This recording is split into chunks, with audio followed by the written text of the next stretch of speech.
Welcome to the Who's Left podcast, a show about Indiana politics, history, and culture from the unapologetic perspective of the Hoosier left. My name is Scott Aaron Rogers, and I'm recording from Bloomington. Happy Thanksgiving week to those who participate.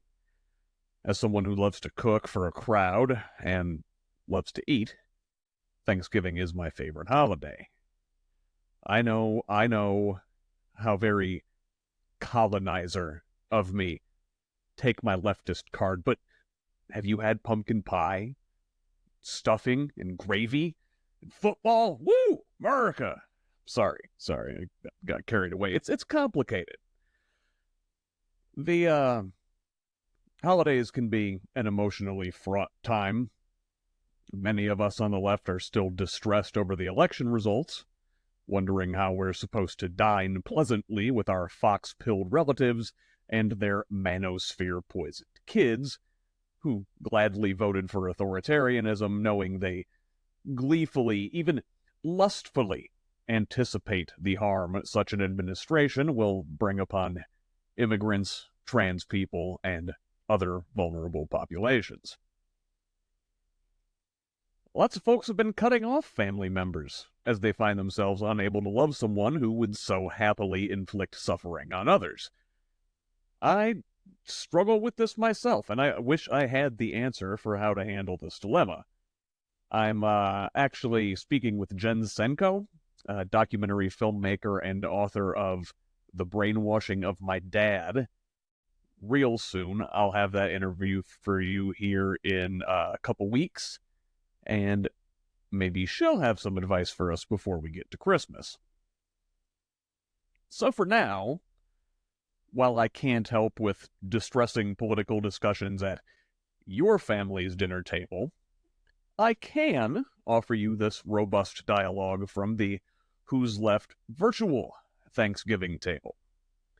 Friends old and new joined me to talk about the election, why Democrats lost at every level, and where the Democratic Socialist left goes next. This is just the first of many discussions we'll all need to have together over the coming months as we figure out how to organize in the face of a new regime. Now, before we turn to that discussion, please consider supporting Who's Left with a paid subscription. I currently work as an independent craftsman to pay the bills and work on this project whenever I can. There are so many more things I want to do here at Who's Left. More campaign finance research, more live hangouts, and a daily episode, if we can get there. But I need your help. So if you can, visit scottaaronrogers.substack.com and subscribe at the paid level.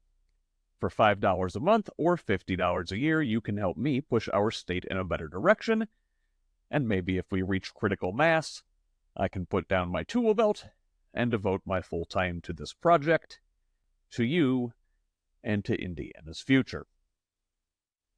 So, if you have the means, pause right now, go to scottaaronrogers.substack.com and subscribe at the paid level.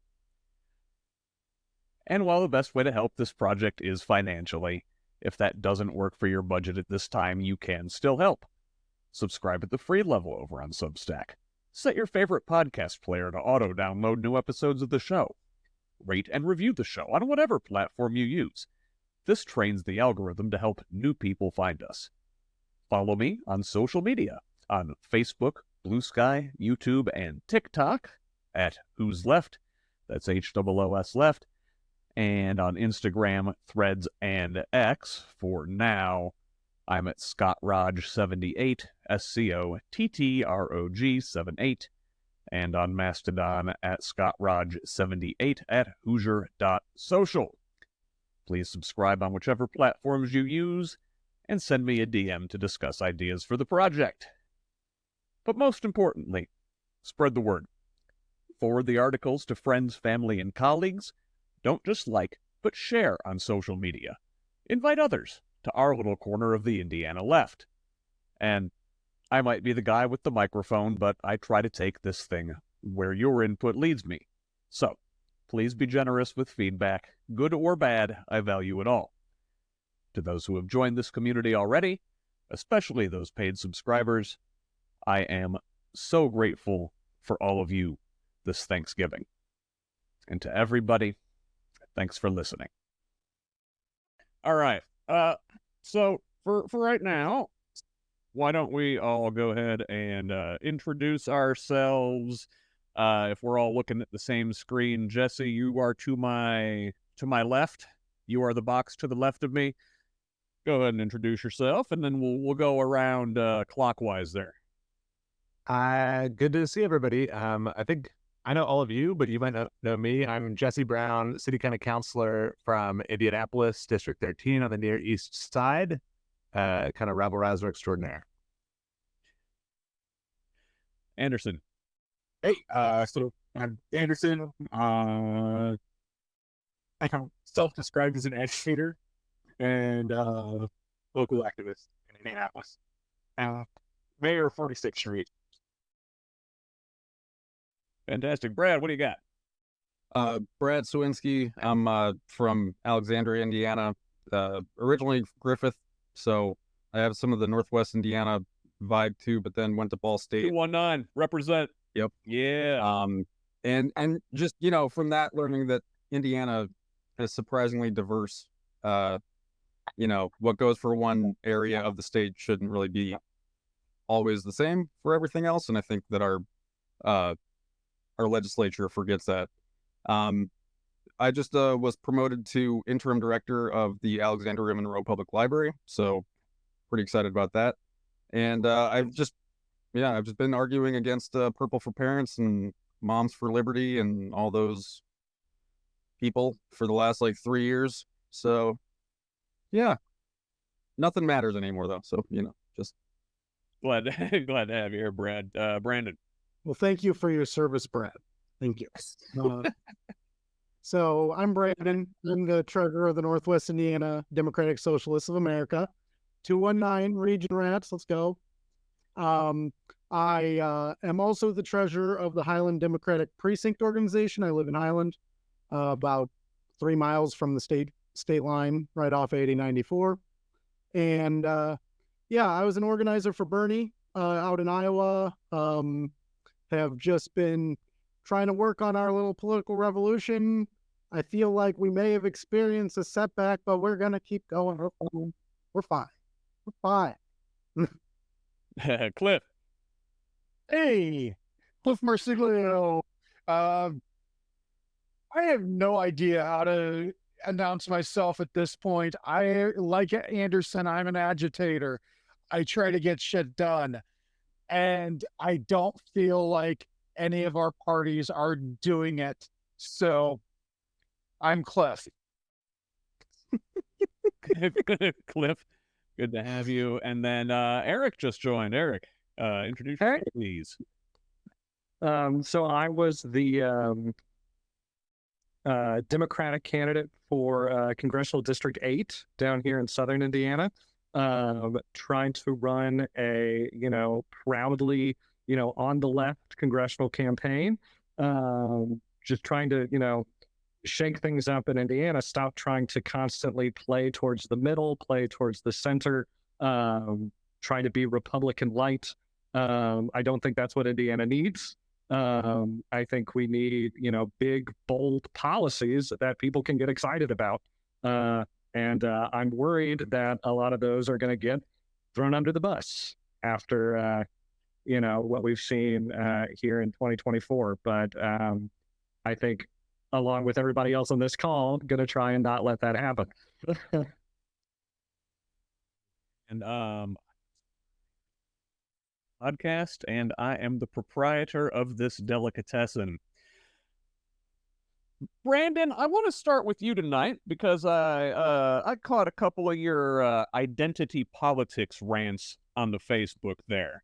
So, if I distribute this and people listen to it, what do you mean by identity politics, and why is that one of the problems with the Democratic Party at large and the campaigns they ran this cycle? Sure. So I think something that we have to keep in mind this is a very fine line to walk, because I do want to make sure that people understand I am not dissing intersectional organizing. I think that's exactly where we need to go and what we need to do. Identity politics is not that. And I would invite people to look at Brianna Joy Gray's article, The Weaponization of Identity. There are times where the idea of being a certain identity suddenly qualifies you for office. Well, not qualifies you, but makes you the best choice. And I do believe that the lived experiences of marginalized people are extremely important in our government. However, you cannot let that dictate like who the nominee is, for example, in a presidential party. I think we're about to have as a setback in the Democratic Party, we're probably going to now go the opposite way. And this is actually what I'm talking about when I talk about identity politics. So when people are too focused on gender, race, which a lot of Americans are not, go knock a door and let me know if the first thing that person says to you is about a gender or race-based issue. Oftentimes it is not, as Democrats found out, it was the economy, right? It's always the economy. It's the economy, stupid. Always the economy. Yeah. And so in my own political organizing, I've seen basically what I would describe as identity politics actually prohibits intersectionality, because what happens is people feel like they got to fight for their group, even if a coalition, usually involving mostly majority people who of color, women, so on and so forth, has to be the winning combo, or might be the winning combo. But when people are fighting out their own group as opposed to coordinating together on what's best, they don't achieve a cooperative result. We're looking for cooperative, consensus-based decision-making, right? Good stuff leads to good things. Yeah, absolutely. And hey, if one of you guys like has an idea and like you got stuff you want to say, like, I don't know, maybe give me like a hand raise or something, so I know to kind of like put you in my mental line and see what you have to say. One thing I did want to say is, like, it sounds like identity politics, like, as it were, isn't the problem per se. It's just like empty identity politics, like kente cloth identity politics. Like you make the nod, you give your land acknowledgement or whatever, and then you don't actually do the thing, you know?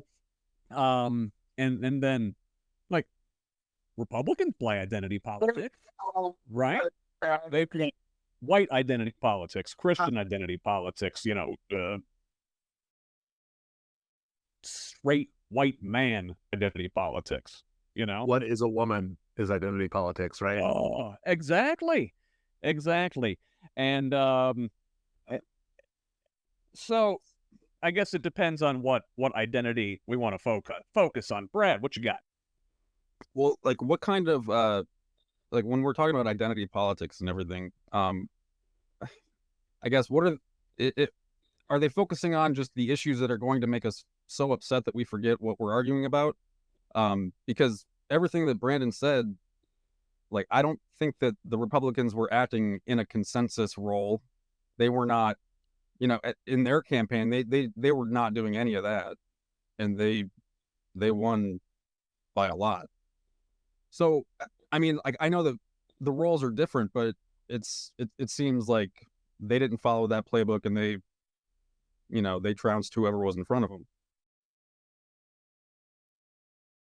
Not to be so bleak, I guess. Well, yeah, no, but I mean, but they all the culture war stuff. Like, okay, if I went on a rant recently, maybe last week, and about this, the way the Democratic Party and kind of elite pundits are starting to run away from, like, trans people, for example, and like you don't need to fail to, you don't have to toss people aside or toss them under the bus to focus on the things that really matter to most people. It's just like so many Democrats have been focusing on we stand with you, we believe you, we honor you, but, like, it's just empty words. And then fuck you, we're going to trade away your rights. yeah, or we'll run on them, right? We're going to push them into the middle of a table, and they're it's all on fire, right? They're going to treat it. They're not going to cure it. It's not there's not going to be like the law that that fixes it. It's going to be the law that look at the root cause. Yeah, it's going to be a law that Anderson. Yeah, I mean, I was just going to say, I had this conversation with a Fisher's parent recently that has, they're now out of high school, but that they dealt with this as a trans child that was in the Fisher's school or Hamilton Southeastern school district.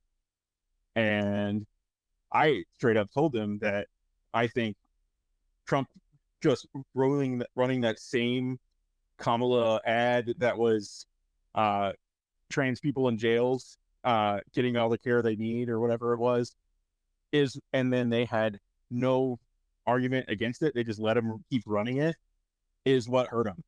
That's an identity politics that they had and didn't argue against it. I think it's something you can look at the Harris campaign and the fact like there were no trans individuals who spoke at the DNC, right? It wasn't really an issue they were running on. But Republicans have kind of created this identity where every Democrat is trying to make your kid trans, and they're doing it in schools, and it's all lies, but it's the kind of sort of trumped up stuff that they use, and it's the same for there's an army of migrants coming across the border. It's Caribbean, real. This is what the Democratic Party has no capability of creating a narrative. They just let the other party create a narrative, and they just kind of stand and say, okay, I feel like we want to be honest, and I feel it always, hurts us in the long run. It's like Republicans, I feel they're like, yeah, I'll lie to the constituents. This is fine. But there's that honest moment of, no, I don't want to, say something I'm going to regret or like have to flip later.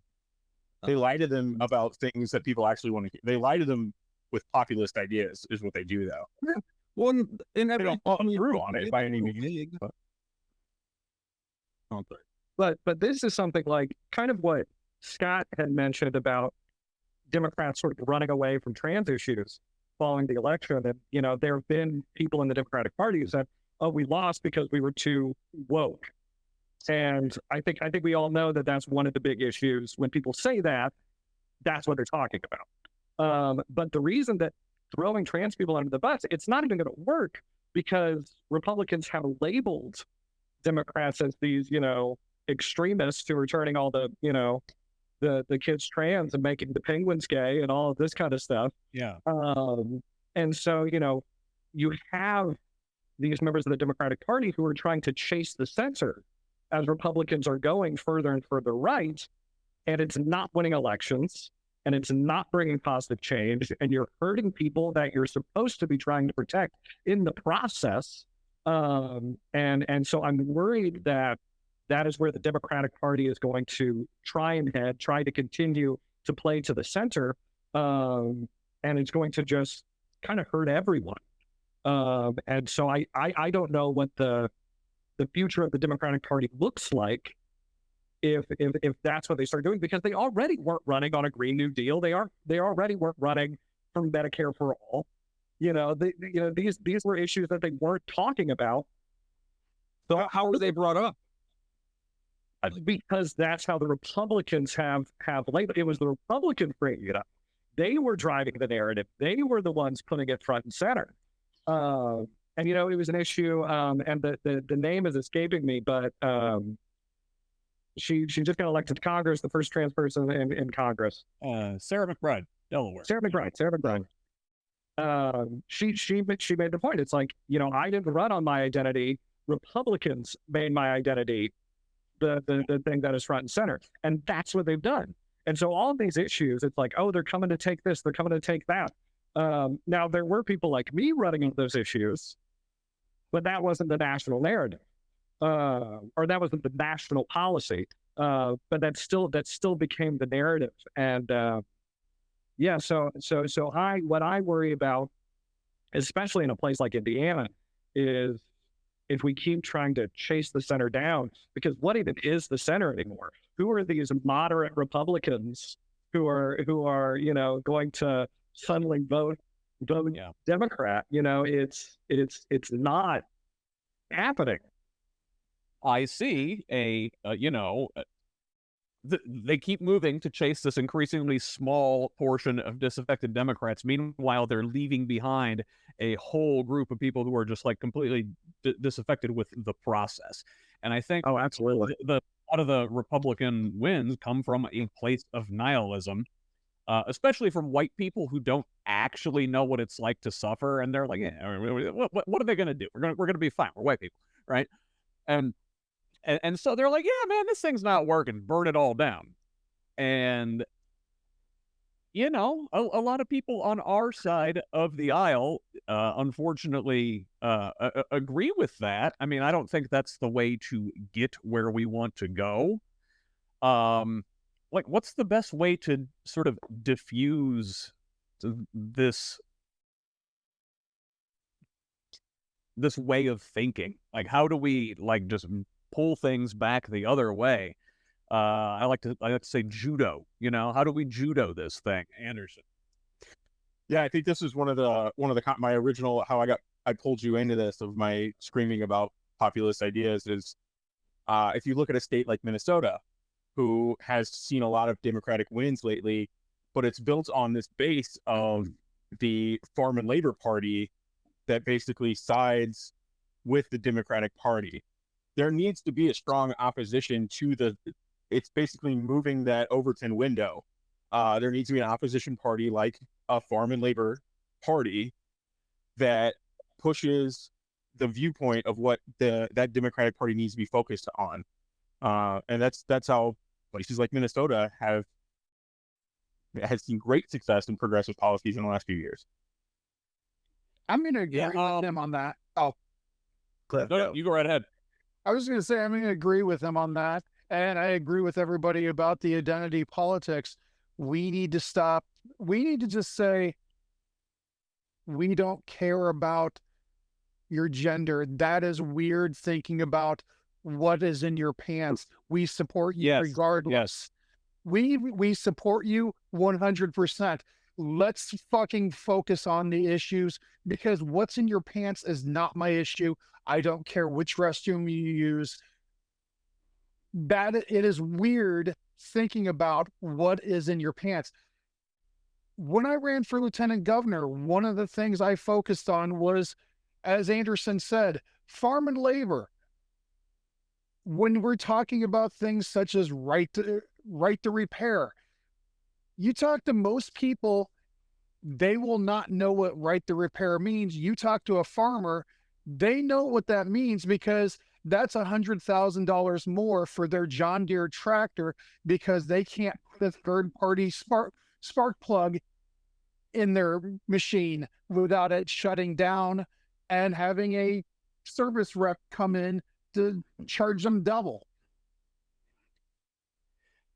Yeah, I mean, I think so many people are receptive to the message that, hey, it's a handful of elites and billionaires that are screwing all of us. Yet somehow, Democrats got painted as the party of elites and billionaires. Well, again, they've shot themselves in the times by talking about how much Goldman Sachs likes their economic plans and having Mark Cuban out there on the stump for you all the time. But most people aren't nuanced enough to dig down into the actual economic policy and say, oh, well, hey, these democratic policies would actually benefit me. It's all vibes. No, there's a reason why Trump put his name on the checks during the pandemic, so that when people saw working class people saw an actual effect of the government doing something for them, it had Donald J. Trump written across it. Whereas, the infrastructure plan for Biden, there's not signs everywhere that say Joe Biden's train, and that people don't see it. I did that stickers on all the gas pumps when gas was. Yes, I want that on every road construction sign in America. yes. No, I know it's like tin pot dictator Saddam Hussein on the side of the building shit, but like I don't know. Do people need that? Yeah. But I mean, so you're still like biting your lip. I saw you. Yeah, I mean, so Brad mentioned earlier, like, we don't want to lie to people. And I think I don't hear people say this who I think are conscious of it, but we live within a paradigm that's accepted for us by our corporate overlords, not to sound too tinfoil hatty, but like, there's all this talk about how the economy under Biden was actually so great. And that's because people are using averages to bullshit you. Like, if you look at how like working people are doing, like people are like, oh no, but even for the poorest, like their income's raised actually. But when you look, disability and like all the low income programs didn't raise with inflation. And so the poorest people are poorer now, right? Biden oversaw, not through his choice or his fault, but he oversaw the greatest increase in child poverty in a 4-year term in the nation's history because the child tax credits expired that were there during COVID. Like, people got even a tiny glimpse. There's the Trump checks, there's everything else, there's the stimulus money. People saw that actually the government can step in and meaningfully interrupt your life. And instead, if you look at what's happened since 2020, billionaires have never gotten richer faster. Never in global history. The pace at which the rich are getting richer and the poor are getting poorer accelerated. The pace at which we've sped towards climate change accelerated. And that is what's going on. Everything else is details, and we're nibbling around the edges. And if we're not pointing a finger straightly at the plutocrats taking over our society and burning it literally to the ground, then what the fuck are we talking about? Like, we have to confront this head on. And then people get this pretend like a girl might be on my, or a biological male might be on my daughter's football team or whatever. Like, who gives a shit, man? Like, what are you talking about? Protect the children, Jesse. I can't believe this. What do you? Yeah, no, and I mean, hearing this? Scott and I, we've talked about this before about sort of the metrics that we use to monitor how the economy is, whether that's the NASDAQ or the S&P 500, the Dow Jones, all of those things, all of those markers.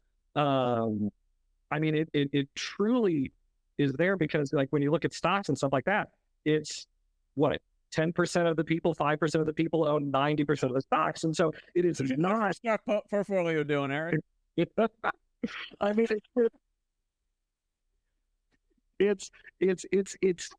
it's a sort of facade about how people are actually, doing, and how people, I think a lot of Republican policies, they're essentially going towards what you see in places like the UAE or Qatar. It's like a place like Dubai is sort of what is like the goal, I think, for a lot of like conservative, politicians. They have universal basic income. Shit.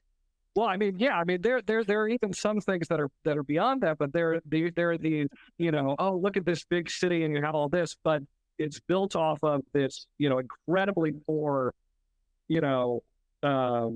essentially slave class, imported slave labor. Yeah, exactly, and so that's what people don't see, and there are people like Trump who would be more than happy to live in that reality, to have America function in the same way. What are you going to do with those people in these camps that he's proposing, right? Yeah, and I mean that's and the sort of, and I know people like Elon Musk and Jeff Bezos have floated the idea of essentially bringing back company towns, and it's that sort of kind of slave wage labor that they're kind of jettisoning towards. And that needs to be, really something that people need to pay attention to. But there are so many people who think, well, that's not going to happen to me. I'm going to be fine. And they seem, disconnected from, the fact that this very much is targeting you. You're not part of that top 1%. The Dow Jones isn't what is reflecting your reality. It's just how do you have people see that and understand that? It's identity politics, right? Except it's rich versus everybody else. Like, there's your identity politics. And no one wants to play it because they need those rich people's money to do everything in this society we built. Brandon, what you got? So rolling with what Anderson said, this is coming up on the DNC's slate. So I know that Ken Martin is running for DNC chair.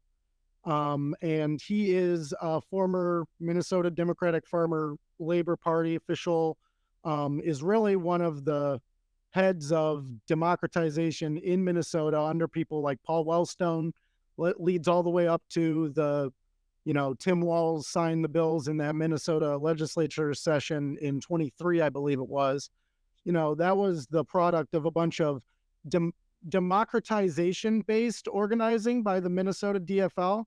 And so what I mean by that is, when we saw this populist moment, I speak as like in the Highland Democrats, I watched all these really skilled people with the Sanders campaign not get rolled into the apparatus of the party, right? Right. And I'm not going wham, wham, wham. I'm saying from a broad Democratic-based perspective, you need 50% plus one of everybody on the left. And they instead rejected a lot of people who are quality organizers, right? I see it all around me. And basically what you have there is you have a closed off party. But in Minnesota, they have a very open party. I find it very interesting. Local Democrats will get upset if you argue with them. Well, if you've ever been to a party meeting in California, as I have, or a party meeting in Minnesota, as I have, vibrant working precinct organizations argue with each other because they have a lot of passionate people, and they actually are people coming to the table to get something done. They care about the outcome because they're going to put effort into it. But anybody can walk in and basically take over your local Democratic Party. I mean, this stuff is held together with like 2 tapes and a screw. Like, yes. So one of the ways that you can get out of this is both. I'm going to encourage, probably I'm going to point it at Jesse about the DSA, but so organize within the structures that are available and also parallel structures that are available. That is kind of the Minnesota DFL model. I would love to see an Indiana DFL type of deal. Yeah. I think that's exactly the blueprint for what we do to be competitive again. But I think that tracks better with the people that we need to pull into, because nothing against DSA. When you slap socialists on something, you're really going to off-put a lot of people. But when you put farm and labor in it, you can just mirror DSA policies, but put farm and labor, and they'll be perfectly fine with it. It's all branding, right? One of the things I've been trying to hammer over again and again and again with people I've been talking to lately about just like communications. Don't go watch like Obama speeches to figure out how to talk to people. Like, go turn on like Monday Night Raw. Like that's We're gonna teach that in our schools here soon, though. So they're gonna teach Monday Night Raw. Yeah, Man, yeah. That is the way to talk with the masses. It's all performance. It's Cole's gonna come in. character. It's Brad, are you waving like talk to me, or are you waving like? No, I was gonna do the Stone Cold. Oh, there you go. Yes, serious. I mean, if anything has been as formative in my teen years, honestly, it was WWF and NWO. So Yeah. I mean, but yeah, I will man, like Vatos Locos forever. Yeah.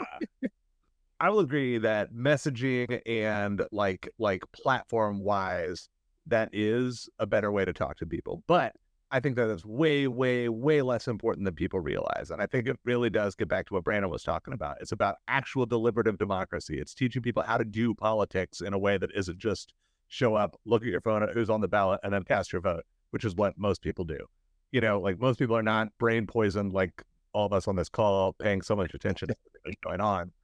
They have better shit to do, and they're smarter than us. But when we actually let people participate in democracy, then they can see the stakes, and then they also have more than just a soundbite exposure to the ideas, and so they're less easily fooled.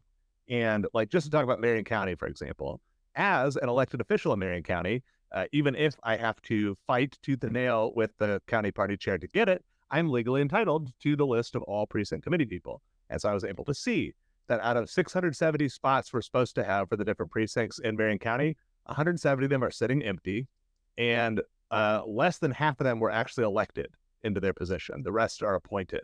And they're appointed, like, let's see, who is an active Marion County precinct committee person based on the list I got from our county party chair? Thomas Cook. That's right. Mayor Hogshead's disgraced former chief of staff who has led the state and doesn't even live here anymore. He is still an active precinct committee person, one of the 300 people who gets to vote and decide how things are done in Marion County. So when our actual infrastructure, the glue that's supposed to hold the party together, the sod that the grassroots are built into and grow out of, is just fucking rotten like this, of course we're going to lose elections. Of course our turnout is going to be trash. We have to start from that bottom layer if we want any hope of actually winning anything ever. Yeah, Anderson, I saw you like tapping and itching, like you were like ready. Oh, it was one of like, I wrote some notes out about kind of some stuff I wanted to do, like talk about, and one of them was like, populism is the way forward. Like, Trump won on populism. A lot of bad people have won on populism. Telling people what they want wins elections, but actually giving them and following through on them is what wins you re-elections. When we, like, that's what happened in, they said in 2016, we rejected all the Bernie people. And what happened? Trump won. In 2020, Biden ran on populist ideas. They ran on all of the racial injustice. They ran on healthcare. They ran on a million different things that people actually wanted to hear, but none of those things actually followed through, so they didn't win re-election. Give the old man a break. He got some things done, but we'll, I don't disagree with you. More of what, and actually, you know what? The thing is, there was no leadership. Just yeah, no, they did a bad job selling their thing, like their wins too. Like we were talking about I did that. Oh, I lost myself. Brandon. A super frustrating thing coming up. So I obviously, Biden needs to respond to some questions regarding the Hague. But beyond that, I do think that before October, every U.S. president since forever. Of course. But I will say before October 7th, Build Back Better and other programs, they were trying to lean into what people in the Beltway are calling like post-neoliberalism, post-neoliberal society. You'll see like all these think tanks that are trying to come up with little pamphlets on how to pull it off from the left side. I mean, we do need to get past neoliberalism for sure. Of course. Of course, they're trying to repackage it in other things. So like a common thing that you'll see is like Pete and Ro Khanna are good examples. So now they're trying to basically do like a packaging of, so I'm going to be friendly to an industry over here, right? Like Silicon Valley. Okay. Yep. I'm going to pocket that money, but then I'm going to rail over here and like kind of actually go at some of the ills over here and try to basically bridge the gap is kind of the idea. I've read some nonsense on that, but yeah, that's you gotta get your money from somewhere in this system. It sucks. Yeah. Remember that Bernie more than any other challenger in 2020, all from small dollar donations. So it's possible. Yes, and you do have to lean into it. So like, well, as we're railing against the DNC and the Democratic Party at large on the national level, who deserve every bit of our scorn. Let's roll this thing into Indiana and talk about our leadership here at the state level, if you want to call it that. Who wants to go first on Mike Schmuel? Clif, come on. Well, can I ask, like, how many of us are actually like involved within the Democrat party? Like, I mean, are you guys like precinct committee person? Yeah. Yeah, I mean, and I was on the ticket. I mean, I was a congressional candidate. well, like, because I ran for something once, but again, like, I don't. The county chair didn't, I guess, recommend me for a position on the city council here. It's been a weird relationship that I have with just the party in general. I guess, like, I feel like, Go ahead, you're telling me. and not to knock anything, I just feel like there is no real like unity or push. But that might come from like from no national kind of message that we want to send. Yeah, I always say like Indiana Democrats are different. Like we're not national. I hate when they like lump us in with like Biden, purists or whatever. It's like, no, like we don't think our candidates are gods. Like we know that they're just people.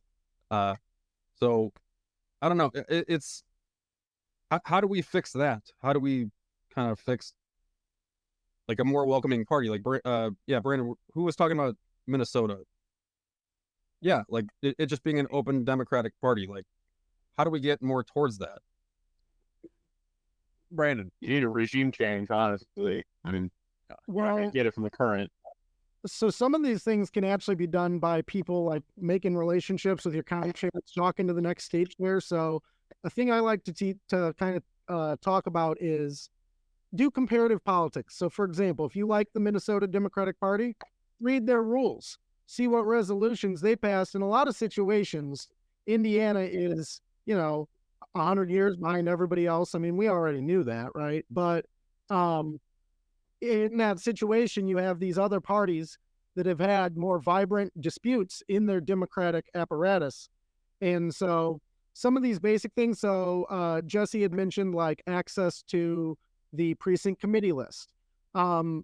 Access to data is a big thing coming up because the person who controls the data controls the election. And it's something that concerns me greatly because basically you can do all sorts of sinister micro-targeting. You can do, and you can, if you're withholding these things from people, which basically, Why would that be a? please, I guess why would that be a tactic? Just out of withholding the data from people, or is that what yeah. you're- I guess if it's for Democrats, well, why would they withhold it from Democrats?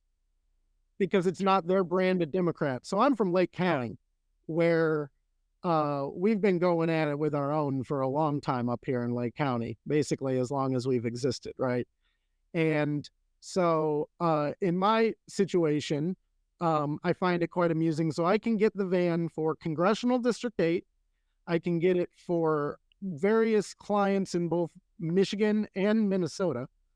But I don't have the van for the Highland Democrats, where I sit as a treasurer on the board.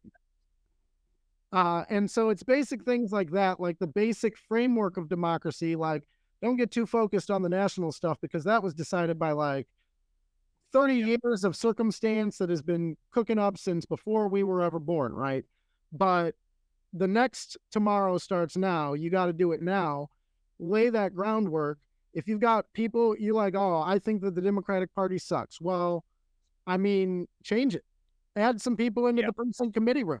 Add a couple more. Get them to add some more people. Now, that's just on the political side. Like, I obviously don't think that's the only path to change. You got to do workplace change, all sorts of stuff. But in this particular context of the electoral structure, I mean, the whole Indiana Democratic Party is just it's a chicken meets the egg scenario. You got no funding because they can't do anything. You got no funding, blah, blah, blah. Then some other poor decisions. I don't really agree with the amount of money spent with defending Hogsett against Shreve because that was a win the whole day. Like, can Hogsett not beat Shreve? I'm just saying. But, I'll pass the mic. I'm going to say something about the data. I've had 3 elections over 5 years. House District 100, the mayoral race in Indianapolis, and lieutenant governor. I ask for data every single time. I ask for chairs. I ask for voting list. I've asked for access to van. Every single time, requests were either ignored or I would get the data a day after the election. I found the CD-ROM that they sent me for House District 100. That showed up 2 days after the election, with a handwritten note from our former party chair. With run for lieutenant governor, I asked for all the information. Found out that Terry Gooden had gotten it and was given it even before he was confirmed as the presumed as one of the presumed running mates, because I made the comment that I would run if we had a Republican cross-party chair, lieutenant governor. The only reason I ran was, in my mind, Gooden is a Republican. We can argue about this all day long, but when somebody has the views that they have, it is not a Democratic viewpoint. But I had to scream at Mike Schmoll on the phone 3 days straight to get that data. And then he said, you know what? We weren't giving this to you. Another candidate at the state level told me, well, you're supposed to get that by party rules. As Jesse said, I called Mike Schmoll one more time and I said, party rules. And then I mentioned the name of the person who gave it to me.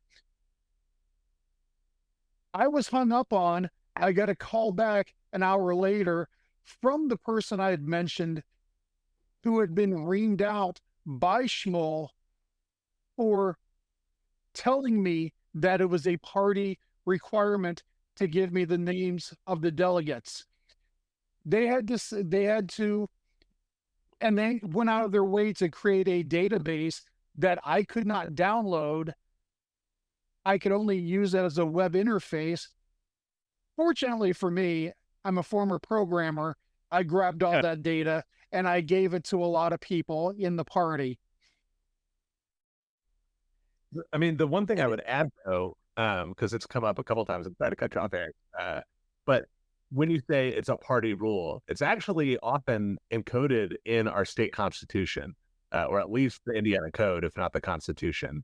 Like there is, as somebody who has been threatened with expulsion from the Democratic caucus on the Indianapolis City County Council, I made it my business to look it up, and there is very little under the law that you can do to police political parties in this state. And that's because they're supposed to be democratic organizations. And so you can't police the will of your neighbors, right? You can't police the will of your fellow workers, your constituents, your precinct committee people. If you're a member of the party, then you should be able to steer the direction. And just like the remedy for a bad elected official is usually not, unless it's super egregious, you don't recall them, especially in this state, you just elect somebody else next time around.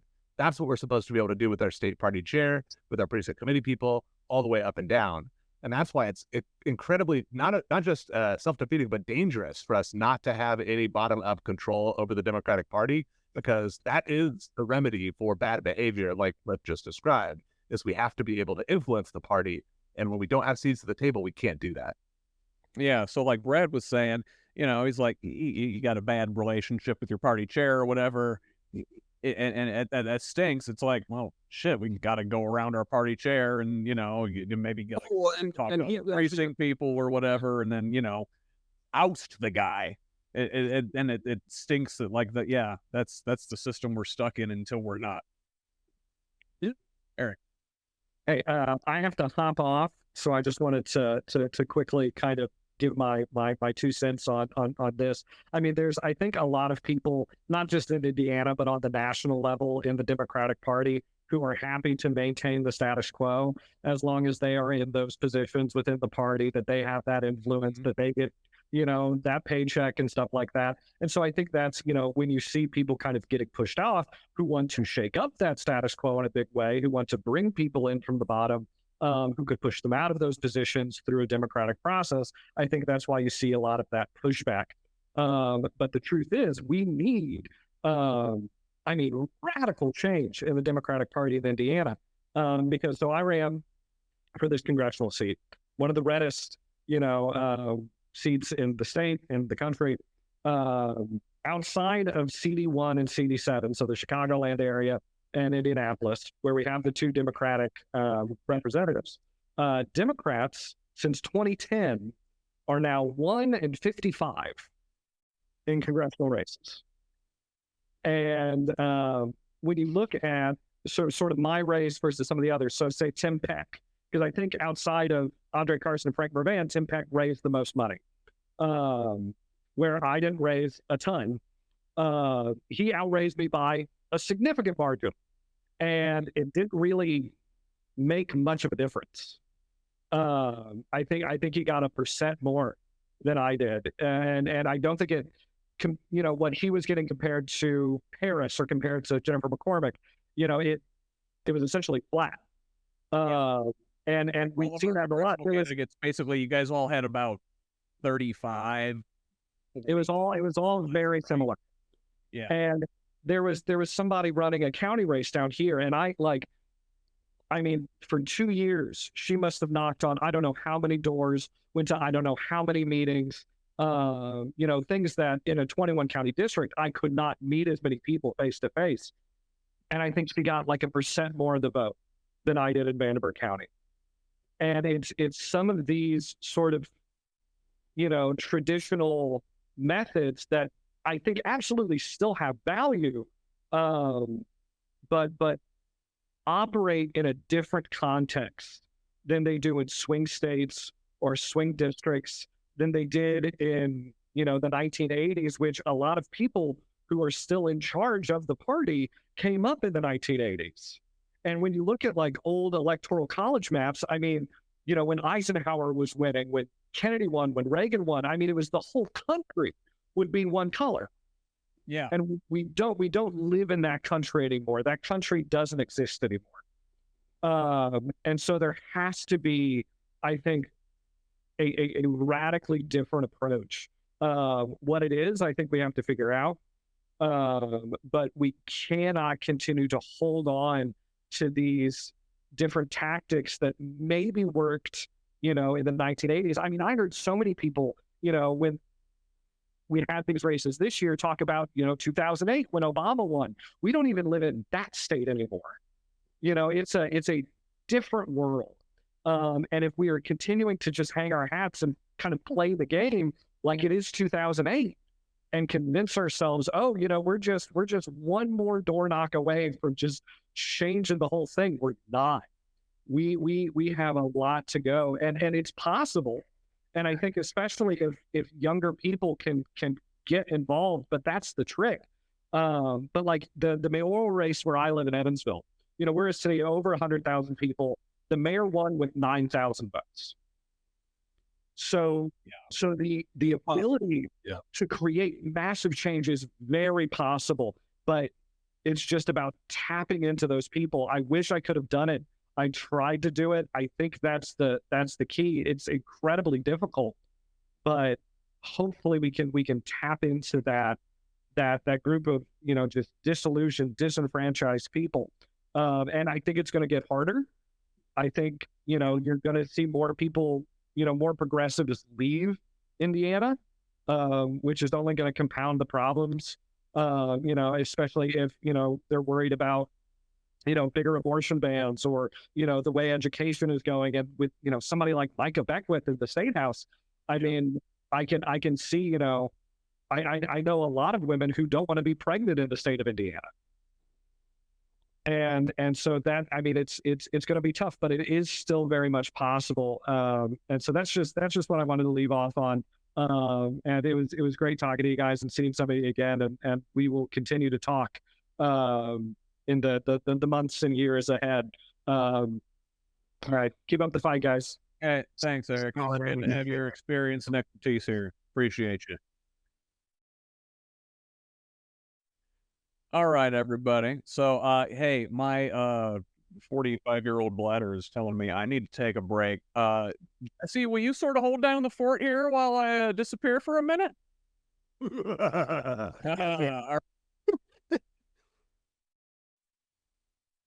Yeah. Well, I don't know. We've talked about identity politics. We've talked about party structure. We've talked about messaging. Well, with messaging, Yeah. Can we go? How do you guys talk politics with everyday kind of people? Like, I mean, I know that we have like messaging that goes out or whatever. Like, there's like a thought of what a Democrat is or what a liberal is or what a conservative is and stuff. But how do you guys feel the conversations go when you discuss politics with people who might not share your beliefs, I guess? I mean, I'm a person that has family in Alabama that I spent an entire week with. And then the Sunday before I left, while I'm making breakfast, they go, "So what's this the anarchist thing?" And I had to have a very in-depth conversation about why I'm an anarchist with a person that I rode on their Let's Go Brandon like flagged out boat for a week. So Don't you love times like that though? Like the best part was them asking like early in the week, like it was gonna come up eventually. Early in the week, they're like, "So what do you think about my flag?" I was like, "Kind of funny, honestly." Raised me for a loop instantly. So what's the point I'm getting here? So with it, you have to have that conversation with that you are trying to do what's best for the person that's next to you. Like the biggest thing that I care about is my neighbor, is my family, is the person next to me. I don't care about the national government or whatever. I care like the federal government.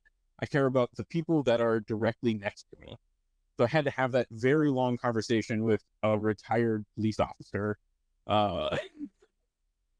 So that's how I approach it, is showing them the humanity of what this side of the party actually is, that far left side of the party actually is. Yeah, I think that's really good. I would say, I think what you say is more important than how you say it. And for me, that's about being genuine and honest and not like workshopping too much what you actually believe and just like say it with your throat and then listen and just like, I don't know, what do you think? And like listen and hear people out. And that doesn't mean ceding the terrain. If you talk to 9 neighbors and they're all like, need to get rid of all the Hispanics. It's like, well, no, okay, I disagree. It's not like I'm just going to do what you say. But it sounds like you've got job insecurity, and what you actually need is affordable housing. And you think somebody else is taking the housing, you need jobs, somebody else is taking the jobs. But what you need is housing and jobs. I will fight for housing and jobs. Maybe not. One of the biggest things is, sorry, Jesse. I was saying one of the biggest things is if you're going to open your mouth, you have to open your ears. Like that's the thing that I've kind of keyed on, is that you can't just talk at people. You have to listen to them, and you need to. I've done sales for over a decade now. Like that's what I've taken from it, is you have to be able to listen to people, and you craft what you're trying to do to exactly what they tell you. So you have to open your ears before you can open your mouth. And we've seen the numbers, right? Like the progressive position is the more popular by like 2-1 on most every issue, but it's all framing and scare tactics and everything else to get people to not focus on the things on which we agree and focus on those few things on which we disagree.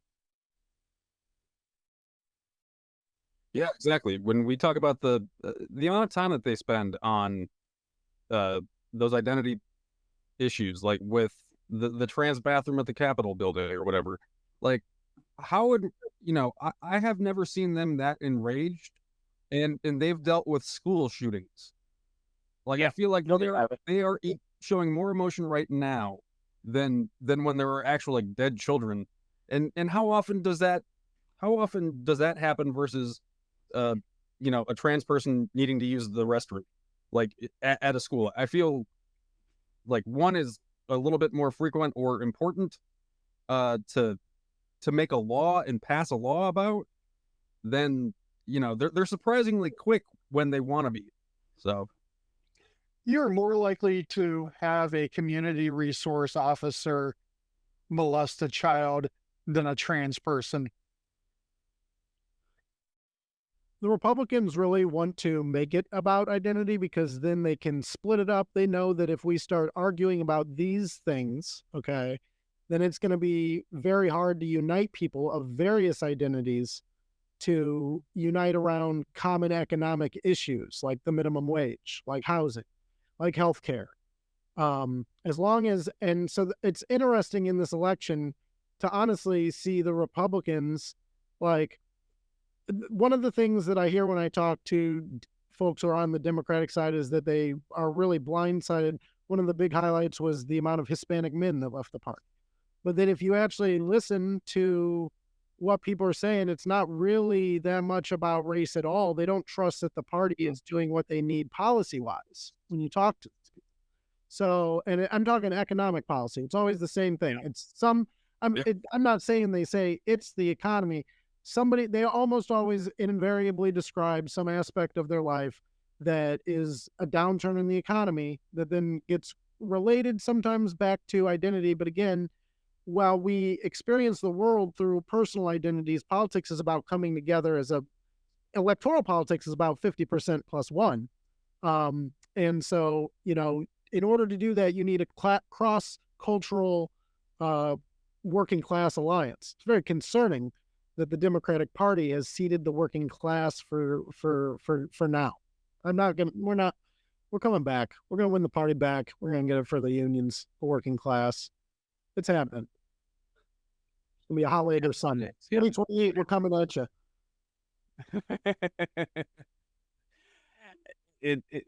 Because as much of the talk about like the parties like changing places, like, oh, the Republicans are the party of the working class now, and the Democrats are the party of the elites. It's like, well, yeah, but nobody's actually representing the needs of the working class. Like the Republicans are playing to it really well, and at large, the Democrats are just sort of ignoring it or minimizing it or not really knowing how to speak to it properly. Like, I feel like we look at it and we see how ridiculous they are, and we wonder why no one else does. Like, that's how I feel sometimes. It's like, is everyone seeing what's going on through my eyeballs too? Or am I the only one that, is seeing this? It's confusing sometimes to have discussions with people that you think would be in similar thinkings, but aren't. So I mean, so many people we're trapped in our various information bubbles. We're all in our curated algorithms, so we really all only see what we want to see. And we should not go to Blue Sky, by the way. Like, I don't know what this talk is about. Like, we should not go to an echo chamber, and they should not be left in an echo chamber. No, like I can only be on the national playground for so long. Conversations with. Oh, I was on the national playground for so long. Like, I had to get out of it. No, but it's a better option. Oh, yeah. Stop worrying about social media where people go to. Go get coffee with somebody that you don't know that thinks differently than you. But you have to find them on social media. Like, I mean, it's still valuable, absolutely. Yeah. Yeah, but I'm saying I agree with you, Clif. Like, it is important. Like, you have to have that face to face. Yeah. Definitely. But on social media, especially Twitter, you're not changing anybody's mind. It's an echo chamber, whether you want it or not. It's two echo chambers fighting together, and we're not finding the middle ground because we've pissed off the middle ground. Go out, go to a bar, sit there, talk to somebody you don't know, somebody who's in camo that doesn't look like you. Talking to a stranger sounds terrifying and horrible. Just from an introvert. It's great. Like kids these days will not. I am a man who is on the spectrum, I do not words good. I don't make great speeches. I am somebody who will Cliff, that was still, great, man. I do not want. I, I go, these people, Jesse and Anderson know this. I will talk to random people out of nowhere and then drag them into our bullshit. And they're like, what are you doing? And next thing you know, they're involved with our bullshit. We didn't ask what party they're from. Oh yeah, Anderson and I picked apples for 3 hours one day on a major trail, and we kidnapped people, and we had a dozen people like, wait, you're just allowed to just take apples from a tree? Yes, it's a tree. Take them. Here's a 15-foot picker. You know how many conversations we had? Because we were just talking to people on the street. We weren't asking them. We were just asking them to be people. This is what I do every morning in coffee shops. I go in, I sit at the community table. If you've never sat at a community table, it is uncomfortable. Do it. And look across the table while everybody's in their little meetings and say, hey, I'm Clif. What are you up to? No, you don't need that meeting. Just piss them out. Talk to them. Have a conversation.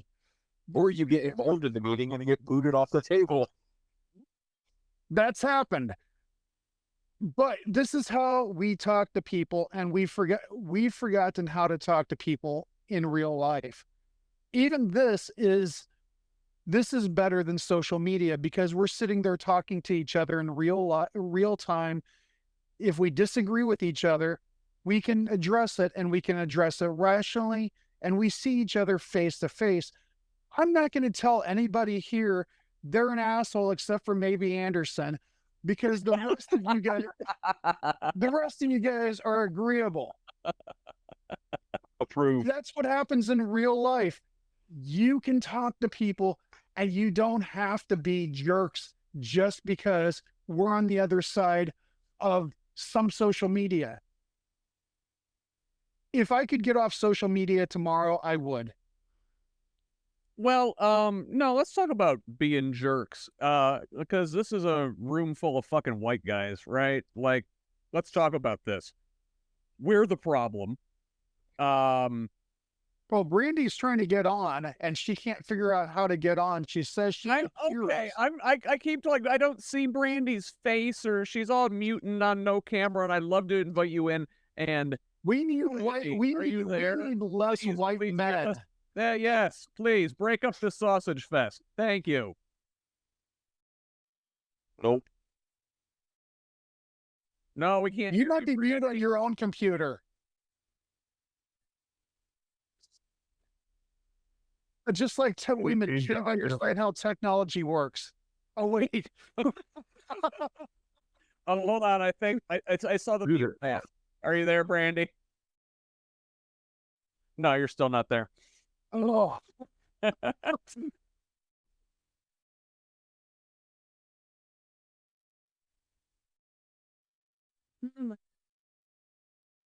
All right. Well, we're all waiting for the same woman at the bar. Right. We were talking about how we're the problem. And we are the problem, always. Talk to other guys like us. Like, Thanksgiving's next week. What are we doing with our relatives? Or do they all are you all already disinvited? I've already converted all my relatives to socialists, so I'm good. No longer part of the problem. Cleanse myself of all guilt and shame. And I'll let you guys pick up the rest. You're welcome. Yeah, no, I'm also I'm sorting myself into a safe space next week.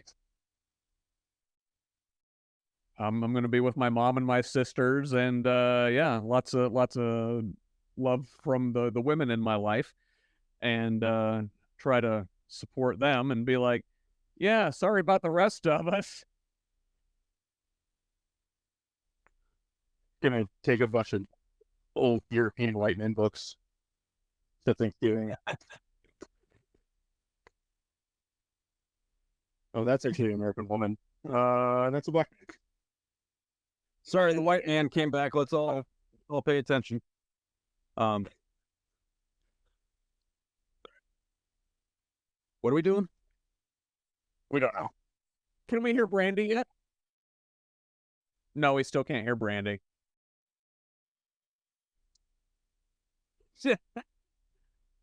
I think she just cussed though. Like that.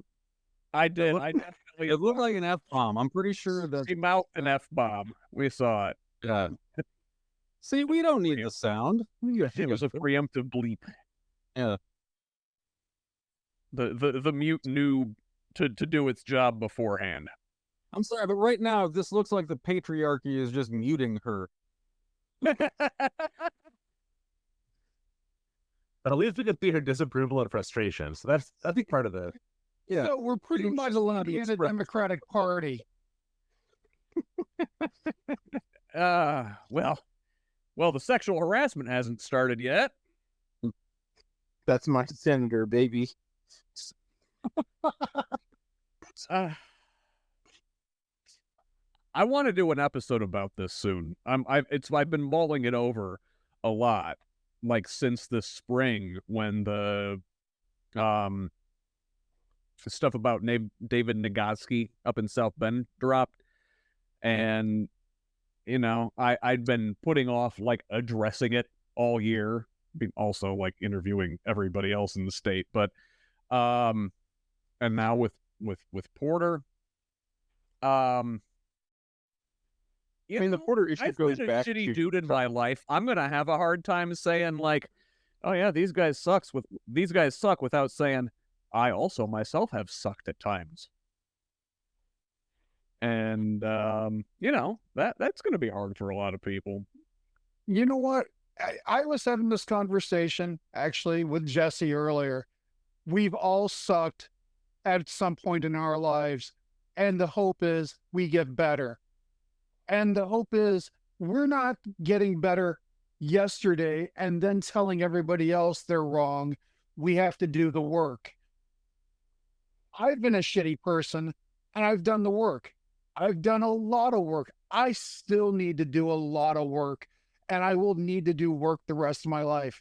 If Amy were in here right now instead of sewing costumes so we can go to a Bridgerton ball tomorrow, she would tell you I need to do the work more. And that doesn't mean that we still can't hold people accountable. Just because at some point we need to look in the mirror to say, yeah, we've been shitty people. However, we can't allow shitty people to represent us. When we go into what was the Porter thing, or like who Okay, yeah. So Gregory Porter, the state senator, is was just recently reelected as Democratic minority leader. wait, is it Taylor? I thought it was Taylor. Taylor? Did I say Taylor? Why did I say Porter? I don't. there's a Greg Porter, but it's a different dude. Okay, sorry. That's my state Anyway. congressman. But My bad. Taylor, right? Because I just wanted to make sure, because I was like, oh god, there's another one. Shit. No, well, no, yeah, no. I mean, you know, sorry, don't want to, don't want to rope the other guy into this. No, but so Taylor reelected as Senate Minority Leader.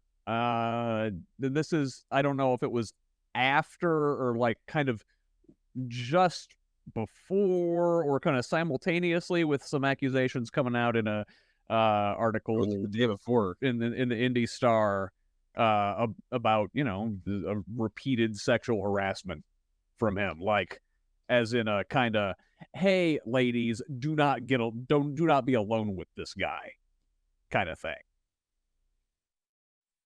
And Okay. yeah, Well, yeah, and then that's our guy apparently now. Yeah. I don't know why he was elected back. Well, at least to the leadership role. Like that doesn't make any sense to me when you have other candidates that could have easily filled that role. Easily.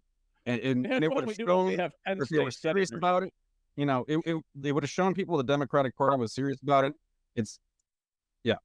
Sorry, go ahead, Brandon, you seem to have some. So there's 10 Democratic state senators, right? So basically what it boiled down to, and you can kind of calculate the math. So you had Hunley, right? You had Yoder, and then you had Board, I think. yes, who else would have been with Hunley? I'm forgetting a name, but one of the most interesting ones is there's the statement of Cadora. I was surprised he was. I didn't see what his statement was though. What was how? I mean, it appears based on the statement that he was one of the people who would have voted with Taylor, I believe. Yeah.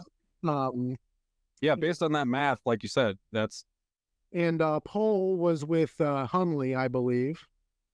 So you had Pohl, Yoder, Hunley, and then a fourth vote, but not Cadora. I'm forgetting somebody who's like an obvious somebody. But yeah, Like now Jackson. I don't think that Jackson voted. I don't think that was the fourth vote. No, that she would have went with Taylor, I believe. Yes, that's who she voted for. Is What's been said publicly, and I haven't heard anybody confirm this, but what kind of people are going with is that it was Rodney Pohl, Shelley Yoder, Andrea Hunley, and J.D. Ford. Ford was the obvious one I was missing. Ford, Hunley, and Yoder are like for sure, and I guess Pohl is the fourth then. And then when it first came out, I thought it would be Foddy as the fourth, and then Pohl being now second in command. But no, it is Pohl who held ground. Being Who's Left podcast, I'd be curious if Scott would like to have Foddy on there to talk about that too. Foddy is on my list of people I need to talk to, for sure. He's on my. Hold on, let's see. Where's my? This is my people I need to get a hold of list right here. I'm sort of halfway checking it down, and there's Foddy sort of about 3 spots down, so I've still got to get to him. It sounds. Can anyone try to rationalize this being a vote? I've heard. I'm not gonna share my sources, but I've heard from some of the people who voted, and what I heard was there was a strong feeling from quote unquote the Black community, is how it was described to me, which it's interesting because there are Black state senators on both sides of this question, and so treating it like a monolith seems really wildly inappropriate. But the way it was described to me as the Black community had concerns that Greg Taylor was being attacked and was going to lose something politically when he is by far not the first nor only legislator who has had similar behavior.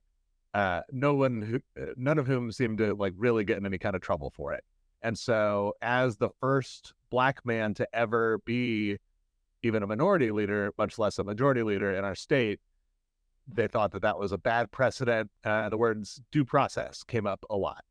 I did not find these arguments very compelling at all, but I do believe that that's what some of the conversation was.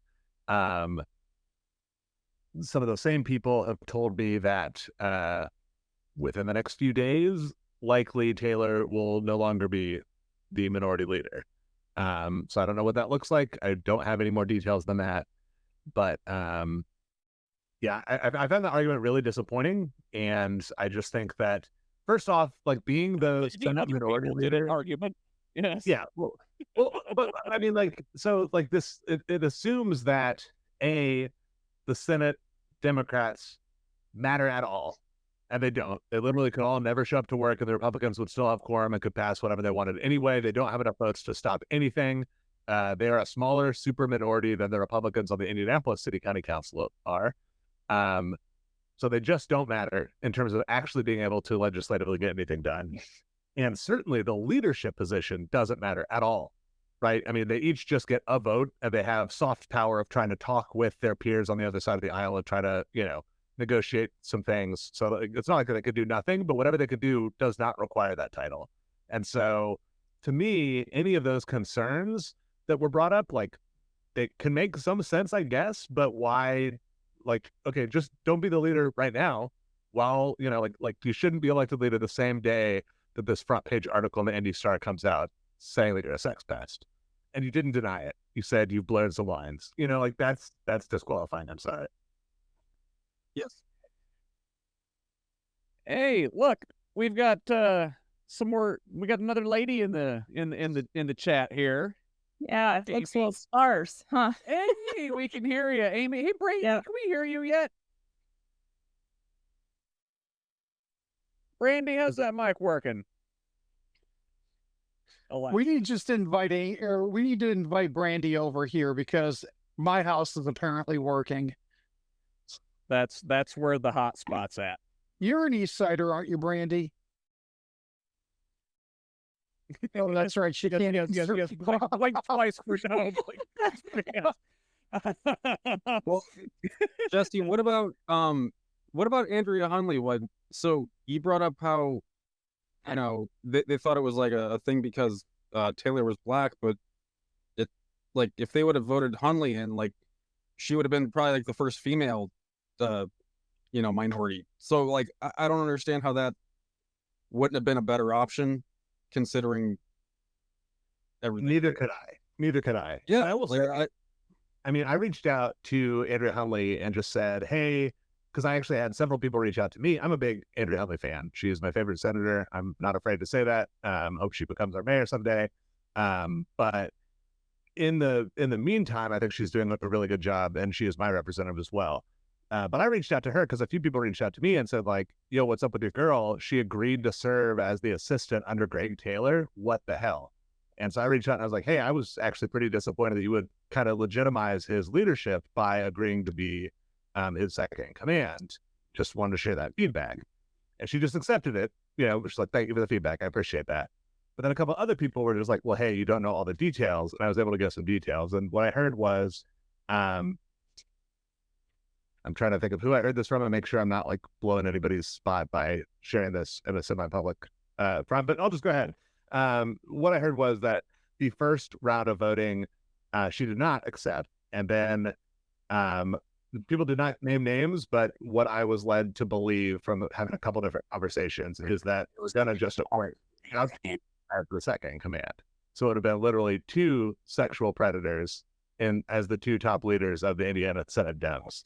And Hunley thought that was even worse and thought that by being in the second in command position, she does have some access to staff oversight and so could help stop some of this egregious behavior. It seriously could have been worse. Yeah, could have and almost was worse, apparently. This is all just hearsay, and it's all, I'm hearing different versions from a lot of different people, but it was enough to make me think, okay, yeah, I think he did the right thing by accepting that job. Yeah, politics. It's all like, hedging bets and making decisions that are, it's all compromise, right? All right, Brandy. Come on through. Come on. You can do it. Okay, can you hear me now? Yeah! I don't know. There's 5 cameras on my iPad. Okay. Yes, I live on the east side, Clif. Well, you're more than welcome to come over here and share our technology if you need to. I made it. So I'm sure you've inevitably had your hand up this whole time. So many things to say. Where do you want to jump in? I don't even know. Someone asked a question earlier, and I wanted to chime in from a layperson standpoint about the party is untouchable. It doesn't feel like it's something for me, or at least me before I met Jesse. I never talked to a city county councilor until I met Andy Nielsen. Like you guys are way above. You really want to fix things. I grew up in Indiana. there were many years of my life I never voted locally because I didn't understand how it mattered. These people are like that. I know a lot of people who don't vote because they think their vote doesn't matter in Indiana. So what's the point? And you guys are like way, way up, but I feel like you need to come down and talk to people, as Clif was saying. Just engage people. I even still don't see anything in my social media circles from Indiana Democrats, except for one chick on TikTok who just got fired last week because of her position. So, Oh, you're talking about friend of the pod, Corinne Strait, Corinne, who yeah, I still okay, need yeah. to send my condolences to about her job. That's shitty, but you know what? Also, like, good for her. Like, Yeah. just saying what she needs to say and not worrying about the consequences. And it's like I feel like she's kind of like the first casualty among many that we're probably going to see in the next several months, where people are like, no, I will not do that. And Can anybody kind of summarize what I wasn't sure what happened with her job then. Corinne was a comms director for City of Elkhart, and apparently she's been doing these TikTok videos for months, and she's got like tens of thousands of followers, doing overtly political content, like, liberal political content. And then she called out like her state rep or something the other day online, and got pulled into the office like the next day and fired. Wow. Democracy. Free speech. Yeah. Okay, I got nothing on that one. Jeez. Yeah. Like how is it that Democrats like punish our, like, how do we punish our own, and then like we will watch Republicans just allow a lot of stuff, I guess. Like, I don't get that part. Yeah, that's hard to watch. Well, it is. Republicans demand loyalty, and Democrats sort of demand, playing by the At some point, we have to. At some point, we have to stop talking about it as us punishing our own. In the case of Taylor. No, I get what you're saying. Oh yeah, in the case of Taylor, him not being minority leader is not a punishment. Do I want him as a senator? Absolutely not. However, you know what? Him just not being, we have to remember, elected positions are not for the person. We act like, oh, they're being punished. It's like, no, the people are being punished. The people are being, it's not about the person, it's about the position and how we represent ourselves to people. Absolutely. And you know what? This is something I want to mention, because like you're talking about, Clif, you said this, Amy said this, I think Brandy said this as well, is like Democrats at large have sort of had this, on high, not talking to people attitude, but like one-to-one interactions are friggin' awesome. And that is how we change hearts and minds. Electorally, does that work? Brandon, you're the campaign strategist here. Does that work? It works on the local level, and that's where you got to start. Like Chomsky-esque local politics. Don't look at changing the whole world. Look at changing your backyard and go from there, right? Like, in all reality, you can get some people who agree with you, organize them, hold a coffee shop meeting, post some posters.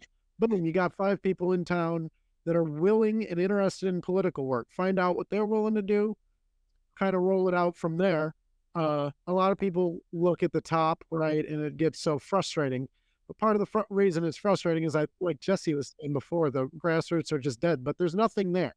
There's absolutely nothing there. So, it is possible to change the party on the local level. Don't get too hung up on everything else that's going on, because over time, as people are organizing together, they might I know that.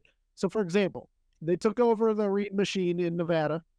The Bernie-crats did, but then they kind of fell on their face somewhat. The Nevada Democrats took the money. They took the money and took it to Carson City or something like that. Don't quote me exact, but they completely drained the party coffers, basically took a state party in exile. Now it's just a mess. On the other side, you have successes like AOC, who is now messaging successfully to an entire swath of America. It's great stuff. And so you have to be able to kind of just connect into that movement. Every once in a while, there's decisions to be made by these in the smoke-filled room Democratic Party officials. It's not that smoke. There's a thing that you can fill out in the May primary in 2026. There's a good chance that wherever you are, nobody runs next to you. And then boom, that's your ticket to be a Democratic Party official. And I got news for you. Anybody that's talking about politics or even listening to it on this podcast, man, you're significant. That is a qualifier. Yeah. That is literally a qualifier for a committee person, and you already participate in politics a lot more than a lot of the folks around me do. In a lot of situations, it's a patronage position. It's only for a one-time vote type thing. And fundamental to democracy, right? We talk about the party being broken up here, right? Because we can't win votes up here. But the reality is, if you're on the grassroots, it does work. You knock doors, going back to your original question, and win election. Now, the further up you go, the harder that is. But if you've got people all around the state building a movement like they had in Minnesota, then all of a sudden you can elect somebody through that process who is, they're not going to be perfect. No politician is, but certainly something you would prefer over who's about to take office. Have you talked about Diego on this show and the rumors surrounding Morales? We've not had a good Diego deep dive. I've been spending most of this year just working on, trying to give Democratic candidates a platform. So now that we are kind of in the aftermath and we're not in campaign season, we can turn toward the actual nuts and bolts of governance and the people in office doing whatever fuckery they're up to. And Diego, we knew it was coming, right? And he, I think, is the least pinnable. I don't know what Diego Morales stands for other than being a sycophant. I know Todd Rokita is a radical traditional Catholic. I know Micah Beckwith is committed to spiritual warfare. Diego Morales, he's committed to Diego Morales? Yeah, doing what he's told and towing the line and making sure who needs to be elected is elected. That's why he's there, I think. Is he even in the country this time? Because every time, in the past, I've seen him go to Hungary for those CPAC conventions and stuff, and it's why are you there as the Secretary of State of Indiana? Just it's baffling. Well, that is where you learn how to do conservative lawfare. They've got it down to a science there under Orp.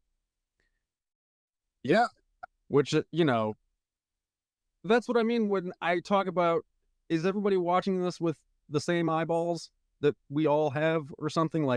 How is that not setting off red flags for just the regular run-of-the-mill person in Indiana? Yeah, the regular run-of-the-mill person doesn't ever hear about that.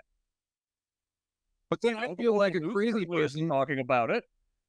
Well, but because Brandy brought up a good point about how you know, it can be pretty intimidating to talk politics. And I feel like I think all parties have this, and all elected officials have a certain arrogance about them. And it's not like exuding on purpose or anything like that. But I think it's just that perception a lot of the times. But You got to have a certain amount of ego to even run for office, right, Jess? but I feel like when I talk to anybody about politics, though, if I'm like talking to somebody who knows nothing about it, I almost get so excited that I can't I'm like Chris Farley and Tommy Boy when he's just like, like you get excited and then you're like, I feel like I'm almost oversharing to the point where I'm sounding like a crazy person because I know I had somebody who I went to a concert with this summer didn't know Todd Rokita was the Attorney General of our state, and like that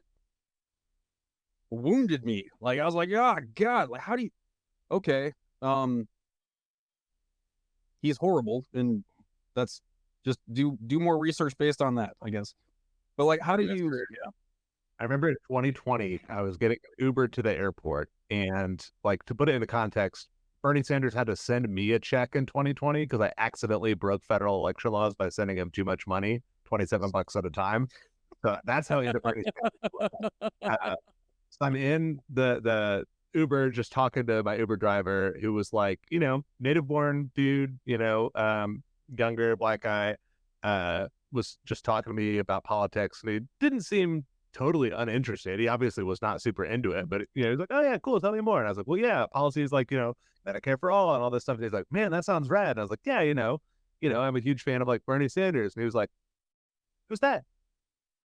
Like just dead serious. Had never heard that name before. I was like, wait, what? Like, like not you think he's a crazy socialist or whatever. Just like literally hasn't come up. Just didn't ever living his life. Just and just working, and he's talking, he's raising his kids, and we're in a tiny little sub bubble of people who care about politics. But Brad, I mean, what you were talking about reminds me of what Anderson said earlier about being a much better salesperson than I am, or at least than I used to be. Like I remember I used to work at Angie's List, and I actually liked the product of an Angie's List membership at the time. And I worked in inbound sales, so people would like call on the telephone. I'd try to sell them a membership. And the first couple of months, I don't think I sold one. And I was like, wow, I like love this product. I'm like trying to sell it so hard. But I would just say every good thing about it and just go on and on about all the great things that I liked. And hello? Oh, that's a dial tone.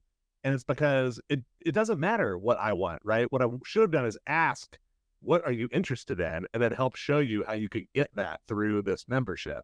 I mean, Anderson, you could probably fill all the gaps here, but I don't know. That was resonating a lot when you were talking about that earlier. No, that makes a lot of sense. Yeah. Yeah, it is so much. And again, people tell us what they want, right? The American people, Hoosiers, we consistently tell pollsters what we want. We want the same things as each other, largely. And yet, the political class on either side of the aisle doesn't deliver on those things. But only one of the sides right now, really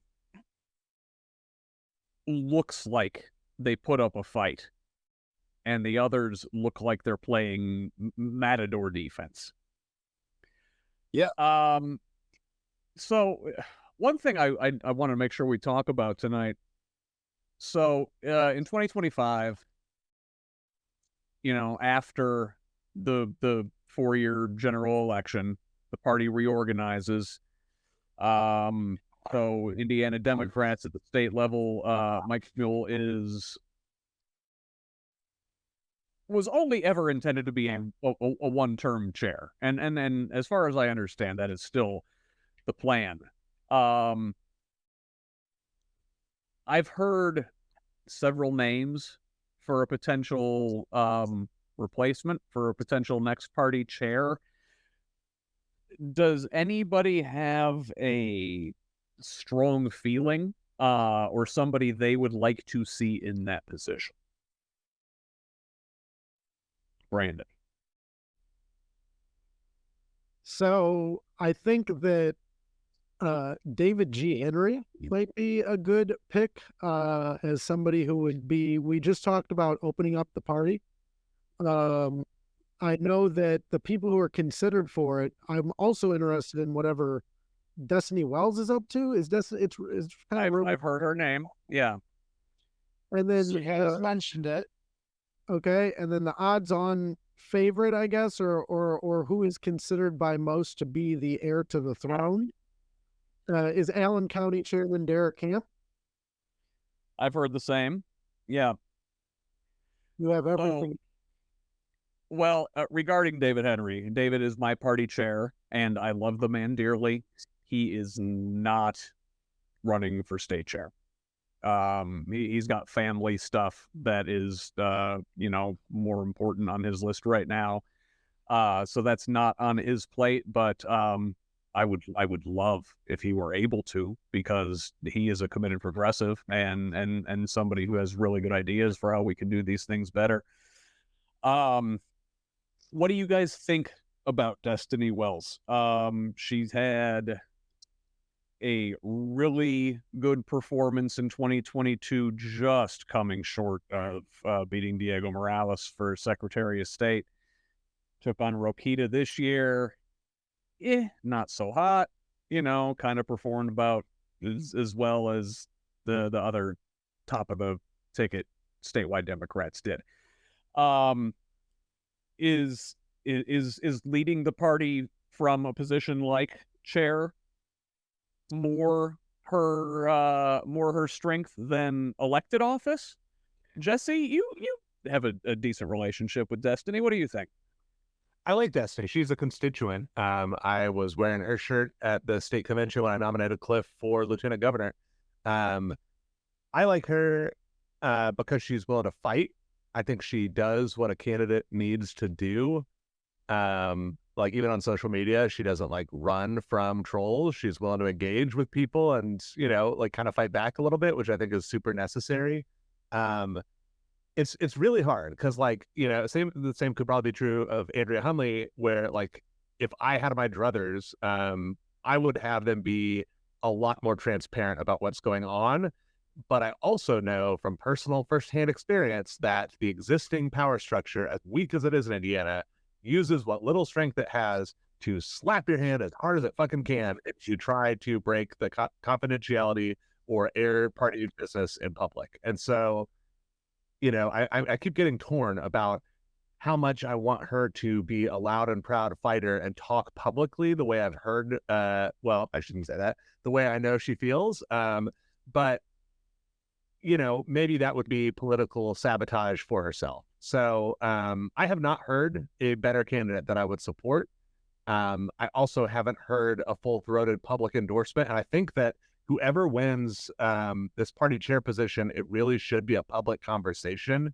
It shouldn't be a political masterstroke of getting all the insiders in the smoke-filled room to make the right decision. As not smoke-filled as it actually is, and as like regular people as some of those insiders are, there's just not fucking enough of them to actually win elections. So making them happy, even though that's who votes and who gets to decide who wins, those people have to be a reflection and a microcosm of broader Democratic base and society. And I haven't seen anybody actually start appealing publicly for what their vision is. And that's what I want to see no matter who it is, before I really get into the weeds endorsing someone. Has a woman ever led this position before? I do not know that. I don't know History of the Indiana Democratic Party is not my strong suit. Where's David G. Henry when we need him? I mean, I think we've had vice chairs that were women, but this is the Indiana Democratic Party. As much as we want to pretend we're not the old boys club like the Republicans, I think a lot of times we still have lip service to women and want to have power. It's why when I ran for mayor and I looked at the numbers in a three-way race, I could try to convince, I thought to myself, I could try to convince Robin Shackelford to drop out. But you know what? I went to Robin and said, Robin, I'm going to drop out and I'm going to support you every way I can. This is what men need to do when they see a woman who is qualified. Even if you have a different vision, we need to figure out how do we get more women in power in this party, even if they don't align 100% with what we want. And now you know your assignment. Yeah. And in any party, you're especially in a two-party system like we have in this country, you're never going to get everything you want. It's just impossible. So, we're at about 1:40 here. We got about, I want to wrap this thing up by, say, about 10. I don't know about y'all, but, say we got 20 minutes left. What do we still really need to address going forward here? Like, how does the left in Indiana move forward? What do we do? Where are we going? We're talking about stuff inside the party, and we've got ideas. And I kind of feel like this is one of those yes and situations, right? Like we do have to work within the party. Yes, and what else? Like me, I'm trying to work on just getting more media voices out there from this side of things and having more, trying to change the Overton window and get more ideas from our side of things into the public sphere. Jesse, you are a tremendous organizer. What should we be doing? I know you're working on setting something up for early next year. Yeah, so I am going to have another version of the movement campaigns training that Scott, you were at, Clif, you were at this last time in April. We're doing it. Tentative date is January 3rd, 4th, 5th. So beginning of the year, with the focus this time on run for something. If you're not ready to run for state Senate or U.S. Senate or, do the Erik Hurt thing and just Leroy Jenkins your way into a Congress seat, then at least run for precinct committee person, right? But either way, you should know the fundamentals of what makes a good political campaign. How do you knock doors? How do you craft your messaging? How do you raise money? Those three things, right? So there's a couple things, right? So we need democracy. I think we also need socialism. So with my one hand, I'm building up DSA and we're getting deeply organized. Probably, I think 110 unique individuals have come out to Central Indiana DSA events in the last 2 weeks. People are coming in out of the woodwork, just frustrated with the obvious failings of our Democratic Party. But then, like you said, we don't just walk away from the Democratic Party. It's basically enshrined in our Constitution. It'd be very difficult to try to break that. So with the other hand, we build up the grassroots democracy. We have to get people into the precinct spots. We have to be having public conversations, or at least within the party conversations. Marion County does not have meetings for the whole county, just any precinct committee people to come in and just hash things out and talk. We just elected a new constable in Center Township without anybody describing what is the role of a constable. We're talking about the fact that our previous constable was just pleading guilty to a felony. We didn't even discuss it. We need to stop being allergic to democracy. We need to start just hashing shit out in the open, having the messy conversations first before we start using the word unity. So that's my left and right. I think we need both of those things with a 1-2 punch, and that gets us strong enough to win. Brandon, you've been doing this for a while. What should we all be doing? I think we have to learn from, on the electoral side, I think you have to learn from Bernie 2016 and 2020 and all these other campaigns, which is that there's mechanisms of power. We need to try to beat them and organize a movement, that is so large that they can't stop us, which is possible under the democratic system. Is it easy? Oh, no, definitely not. No, not that. But I believe in the political revolution articulated by Bernie Sanders. When I look around and I see that these organizations aren't talking about politics at all, and I see the hollowness of campaigns and how little time people have to address issues and things like that, the reality is just that there's not enough people involved. There's not enough people involved. You need to get more people involved. The precinct organization is the best way to do that. All the people, not the best way to do that. I think I am of the impression that DSA, getting them involved in a parallel structure, that helps them not get sucked into the way Democratic Party politics has a tendency of using people up, wringing them dry, and then throwing them back out because they have a mobilization method of organizing politically. Whereas I prefer like a deep organizing type of thing. You have to go out. We have to meet these people. If you believe that too, then you should be a committee person. And so should all the other people that believe this. That's kind of step one. Then you kind of get involved in this. When people say, oh, the Democrats this and the Democrats that, I'm like, have you ever tried though? Because it is not like it's literally a form. Fill it out, get your friend to fill it out, that type of thing. You take on some election responsibilities, which everybody here I'm sure is capable of. And you go out, you meet people. If you can't do it, you find somebody who can, you meet your neighbors. Fundamentally, we're disconnected from people in society. The internet is like the modern Gutenberg press. It's changed everything. And a lot of systems are very slow to adapt. One of the things we need to do is get face to face again, because people, you hear it, people complain about the lack of interaction, social media. They know it's bad. They'll meet you for coffee. They'll go out. I have coffee down at Grindhouse all the time in Highland. Anybody listening to this, hit me up. Free Grindhouse coffee in Highland, Indiana on me. Just reach out. There you go. Organize. Find a reason to get back up there. There you go. Having me on. Amy, what do the women of Indiana need from the men of Indiana over the next 2 to 4 years? That's a rough question or a tough question. I think kind of what you guys have been saying is correct. We need support. Like the people that do have power, you need to support them and amplify their voices. I think that's the biggest thing, is amplifying those voices. And encouraging women to run. One of the things that, they've said about women, they say this when you're, this is true, that women most women don't apply for jobs because they don't think they're qualified. And that's 100% true. So I'm like, well, I don't meet all the requirements. And getting that mindset that they don't need to meet all the requirements to run. They don't need to be perfect at politics. They don't need to know everything, but just encouraging them to run, I think, is important. And then supporting the women that you do know that are. Yeah, absolutely.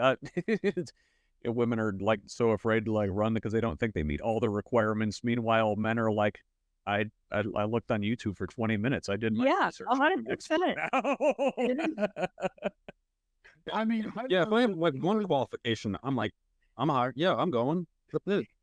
The other thing, go ahead. I'm just going to say, I learned this summer I could run for lieutenant governor with only a 3-hour decision-making process of, should I run for this? Yes, I am qualified. And then telling my partner afterwards that, you know what I think I'm going to do? And she looks at me like, you're an idiot. I'll support you. And I think that's it too. Like a lot of women, and I can speak from my own personal experience, we're busy with families, and it's still a situation where women do most of the work. They do most of the planning. They do most of the kid stuff. And it's really important to have a partner that allows them to do that. And a lot of times women aren't going to run because, like, I wouldn't run because I feel like I don't have the time. Like, where I am so busy, like, I don't even know where I would have the time. So, and I think that is a hurdle a lot of women have.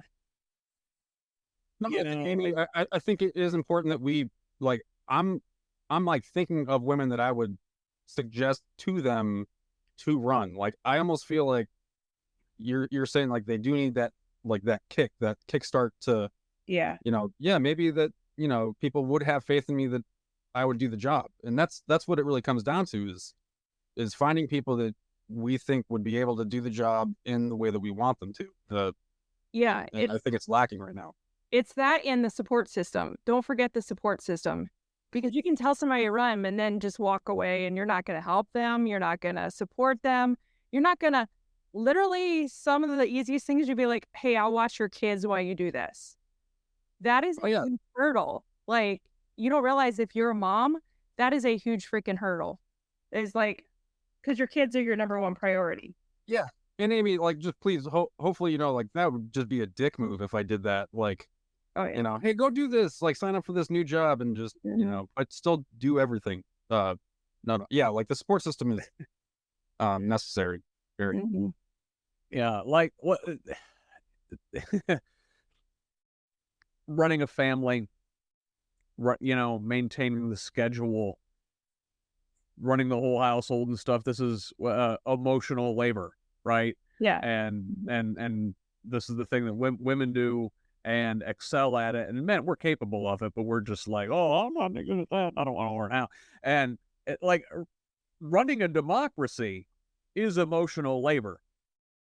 And we don't think of it that way, but it really is, right? You know, you're juggling everybody's needs and keeping things running on time and maintaining the schedule, and it's emotional labor. And yet, like, men, we think we're good at that part of things.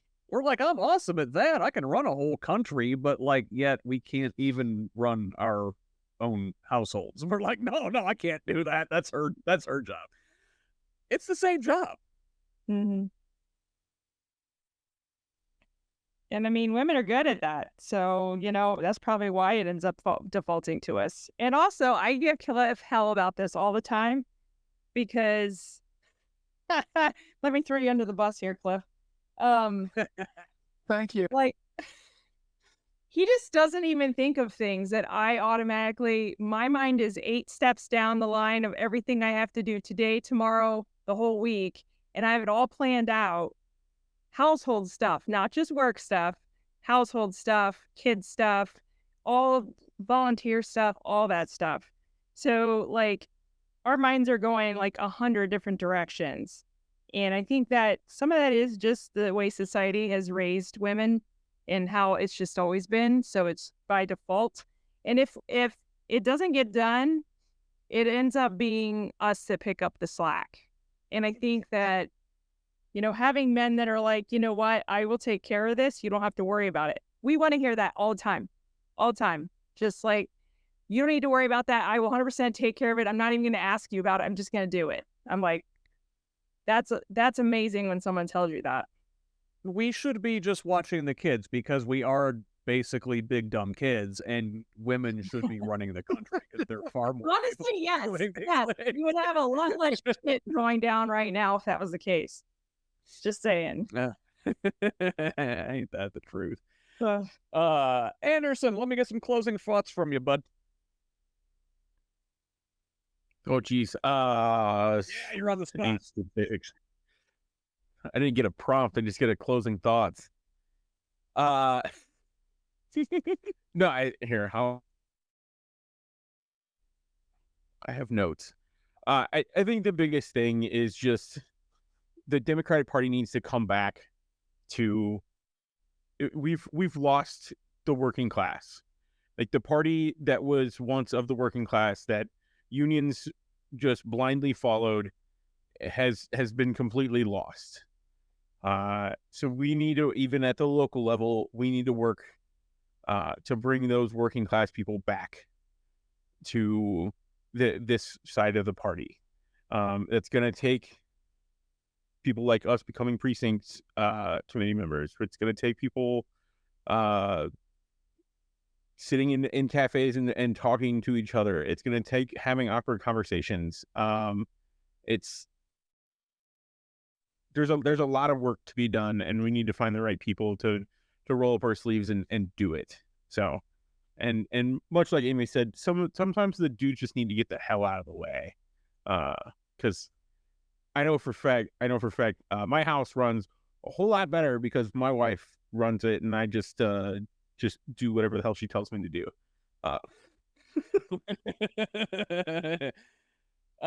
So we need to be what I think the one thing, you know, that she said, there's a lot of, right now we have a lot of people that see the forest and they don't see the trees.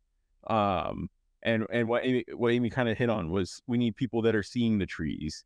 So we need to have both sides of the coin here, of the coin here. So that's what we need to be. We need to be finding those voices that will think about everything. So there's your closing thoughts.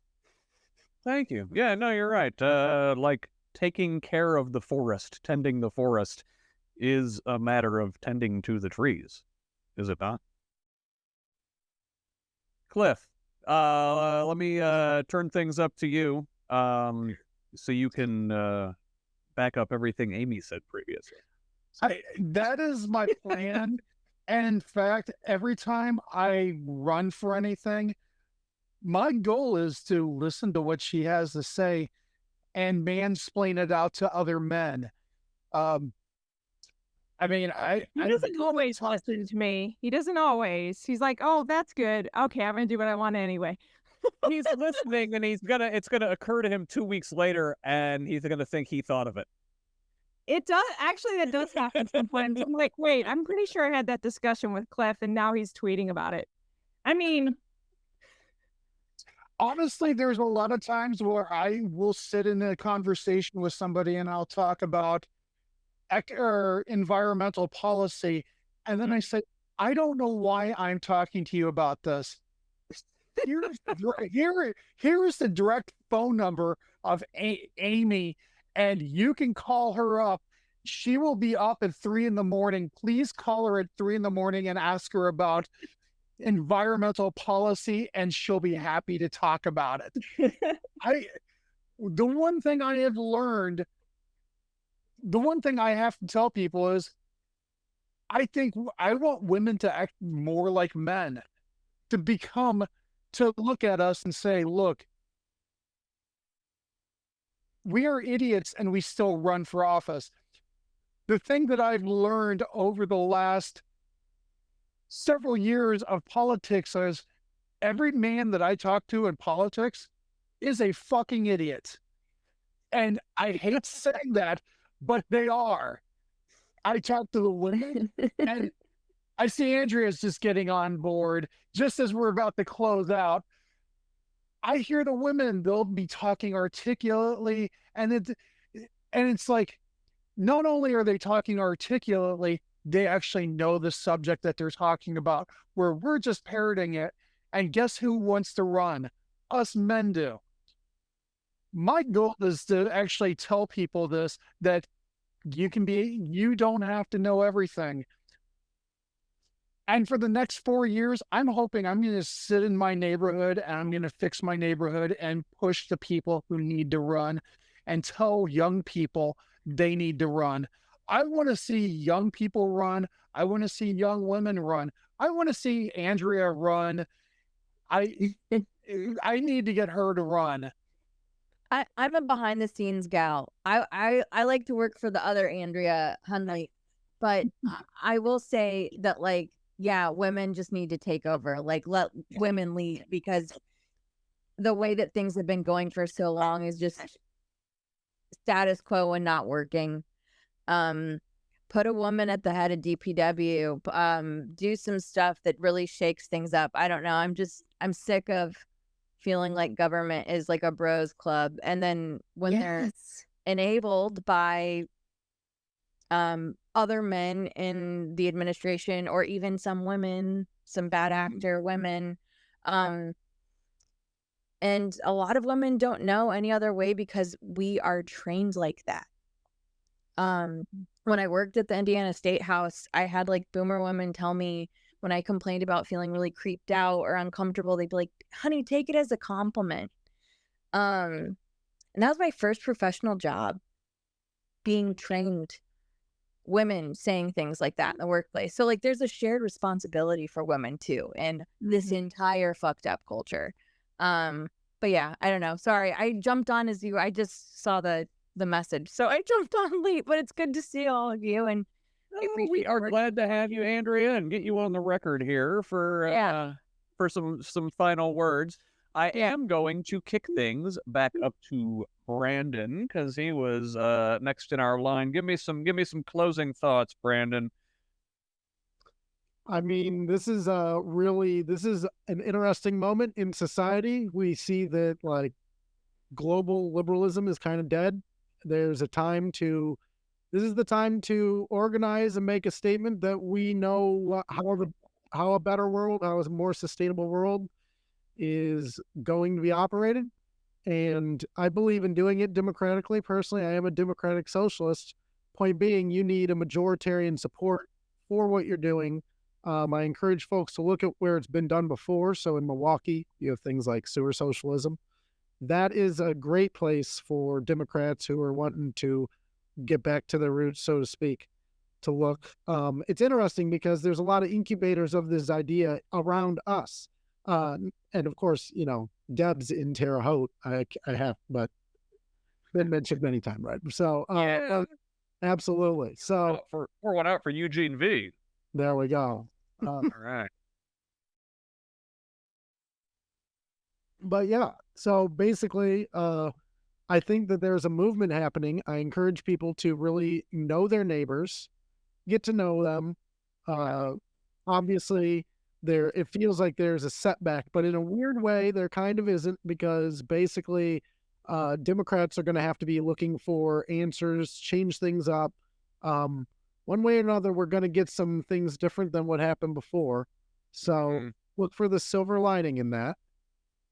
Silver, gold-plated, platinum-plated, loaned out, didn't pay the lender, didn't pay the broker. Anyway. Brad, you got some closing thoughts for us? Yeah. Well, two. One, Jesse brought up some things that I wanted to talk about. It was I ran for office in 2022, and I lost 70 to 30, or like 70% to 30%, and I raised $0.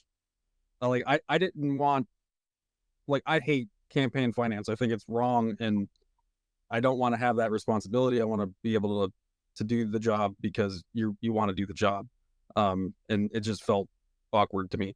But in this election, the guy who ran against the incumbent, same race, he lost 70% to 30%, and he went to all the parades. He raised a bunch of money. So part of it is I don't know how to break, and I know it's straight ticket voting. Like, I don't know how to break that within the county, within the state.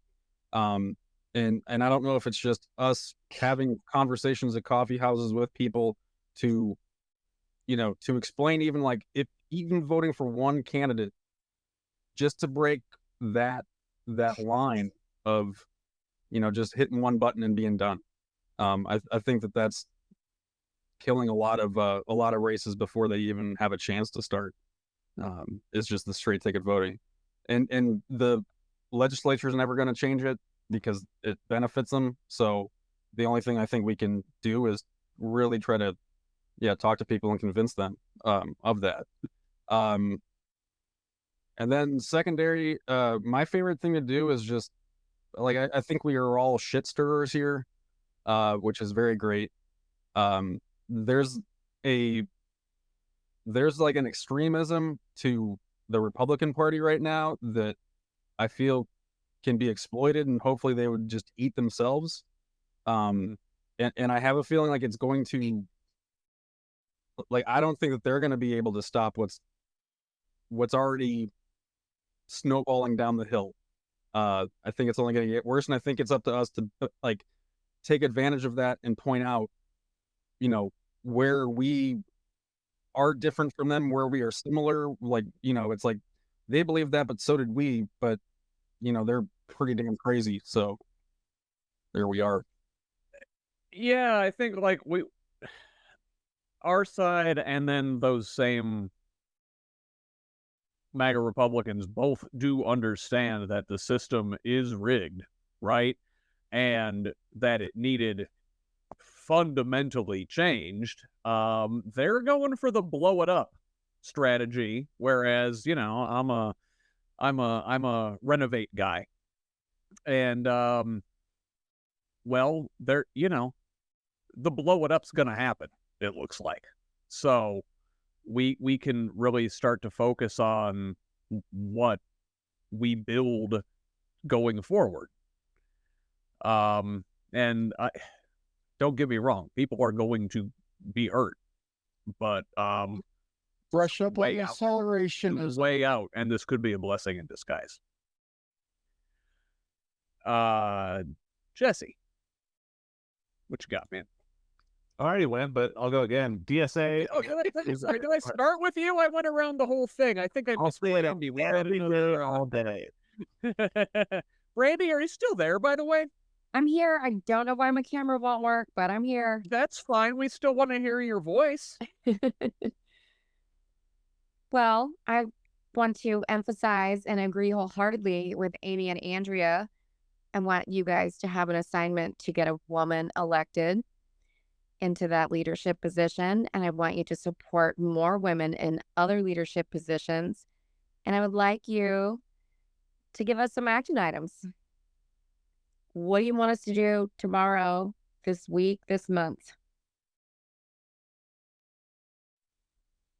Yeah, and that's something we're working on, because I'm a person who needs instruction, and Jesse, you're putting together organizing stuff.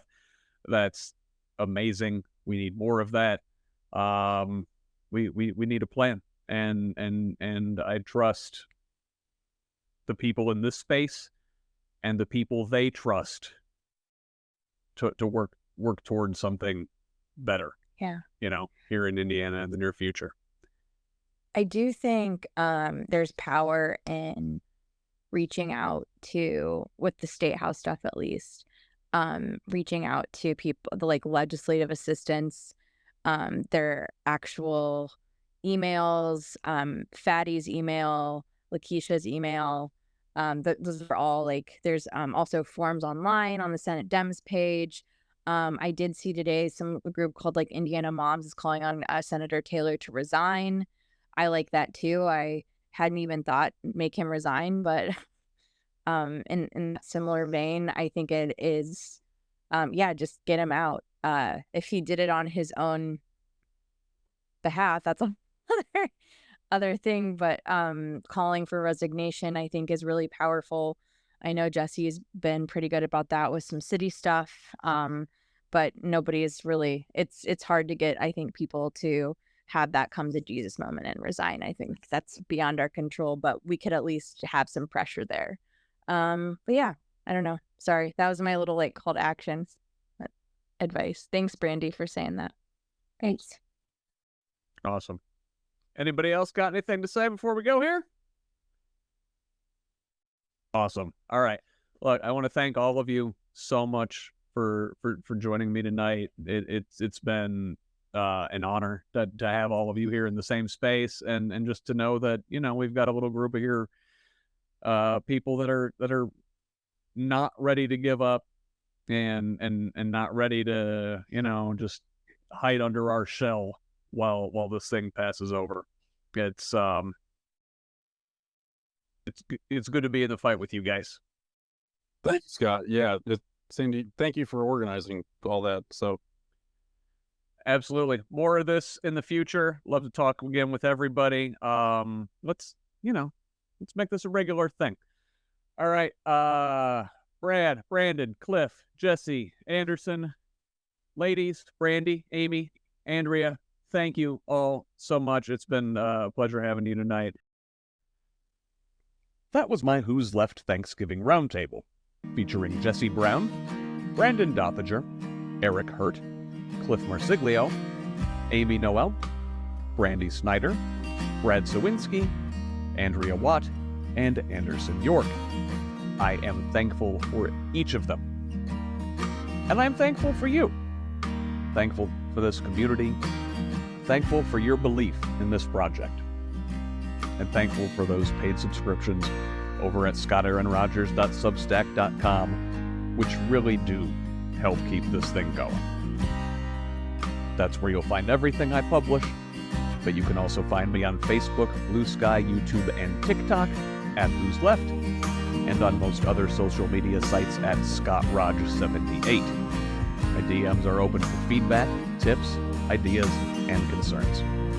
You can also email me at scottrogers78@gmail.com, forward the show to a friend, and have them forward it to another friend. Let's keep building this project, this community, and a more democratic Hoosier state.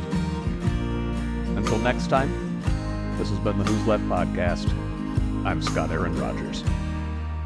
Love each other, Indiana. Love you.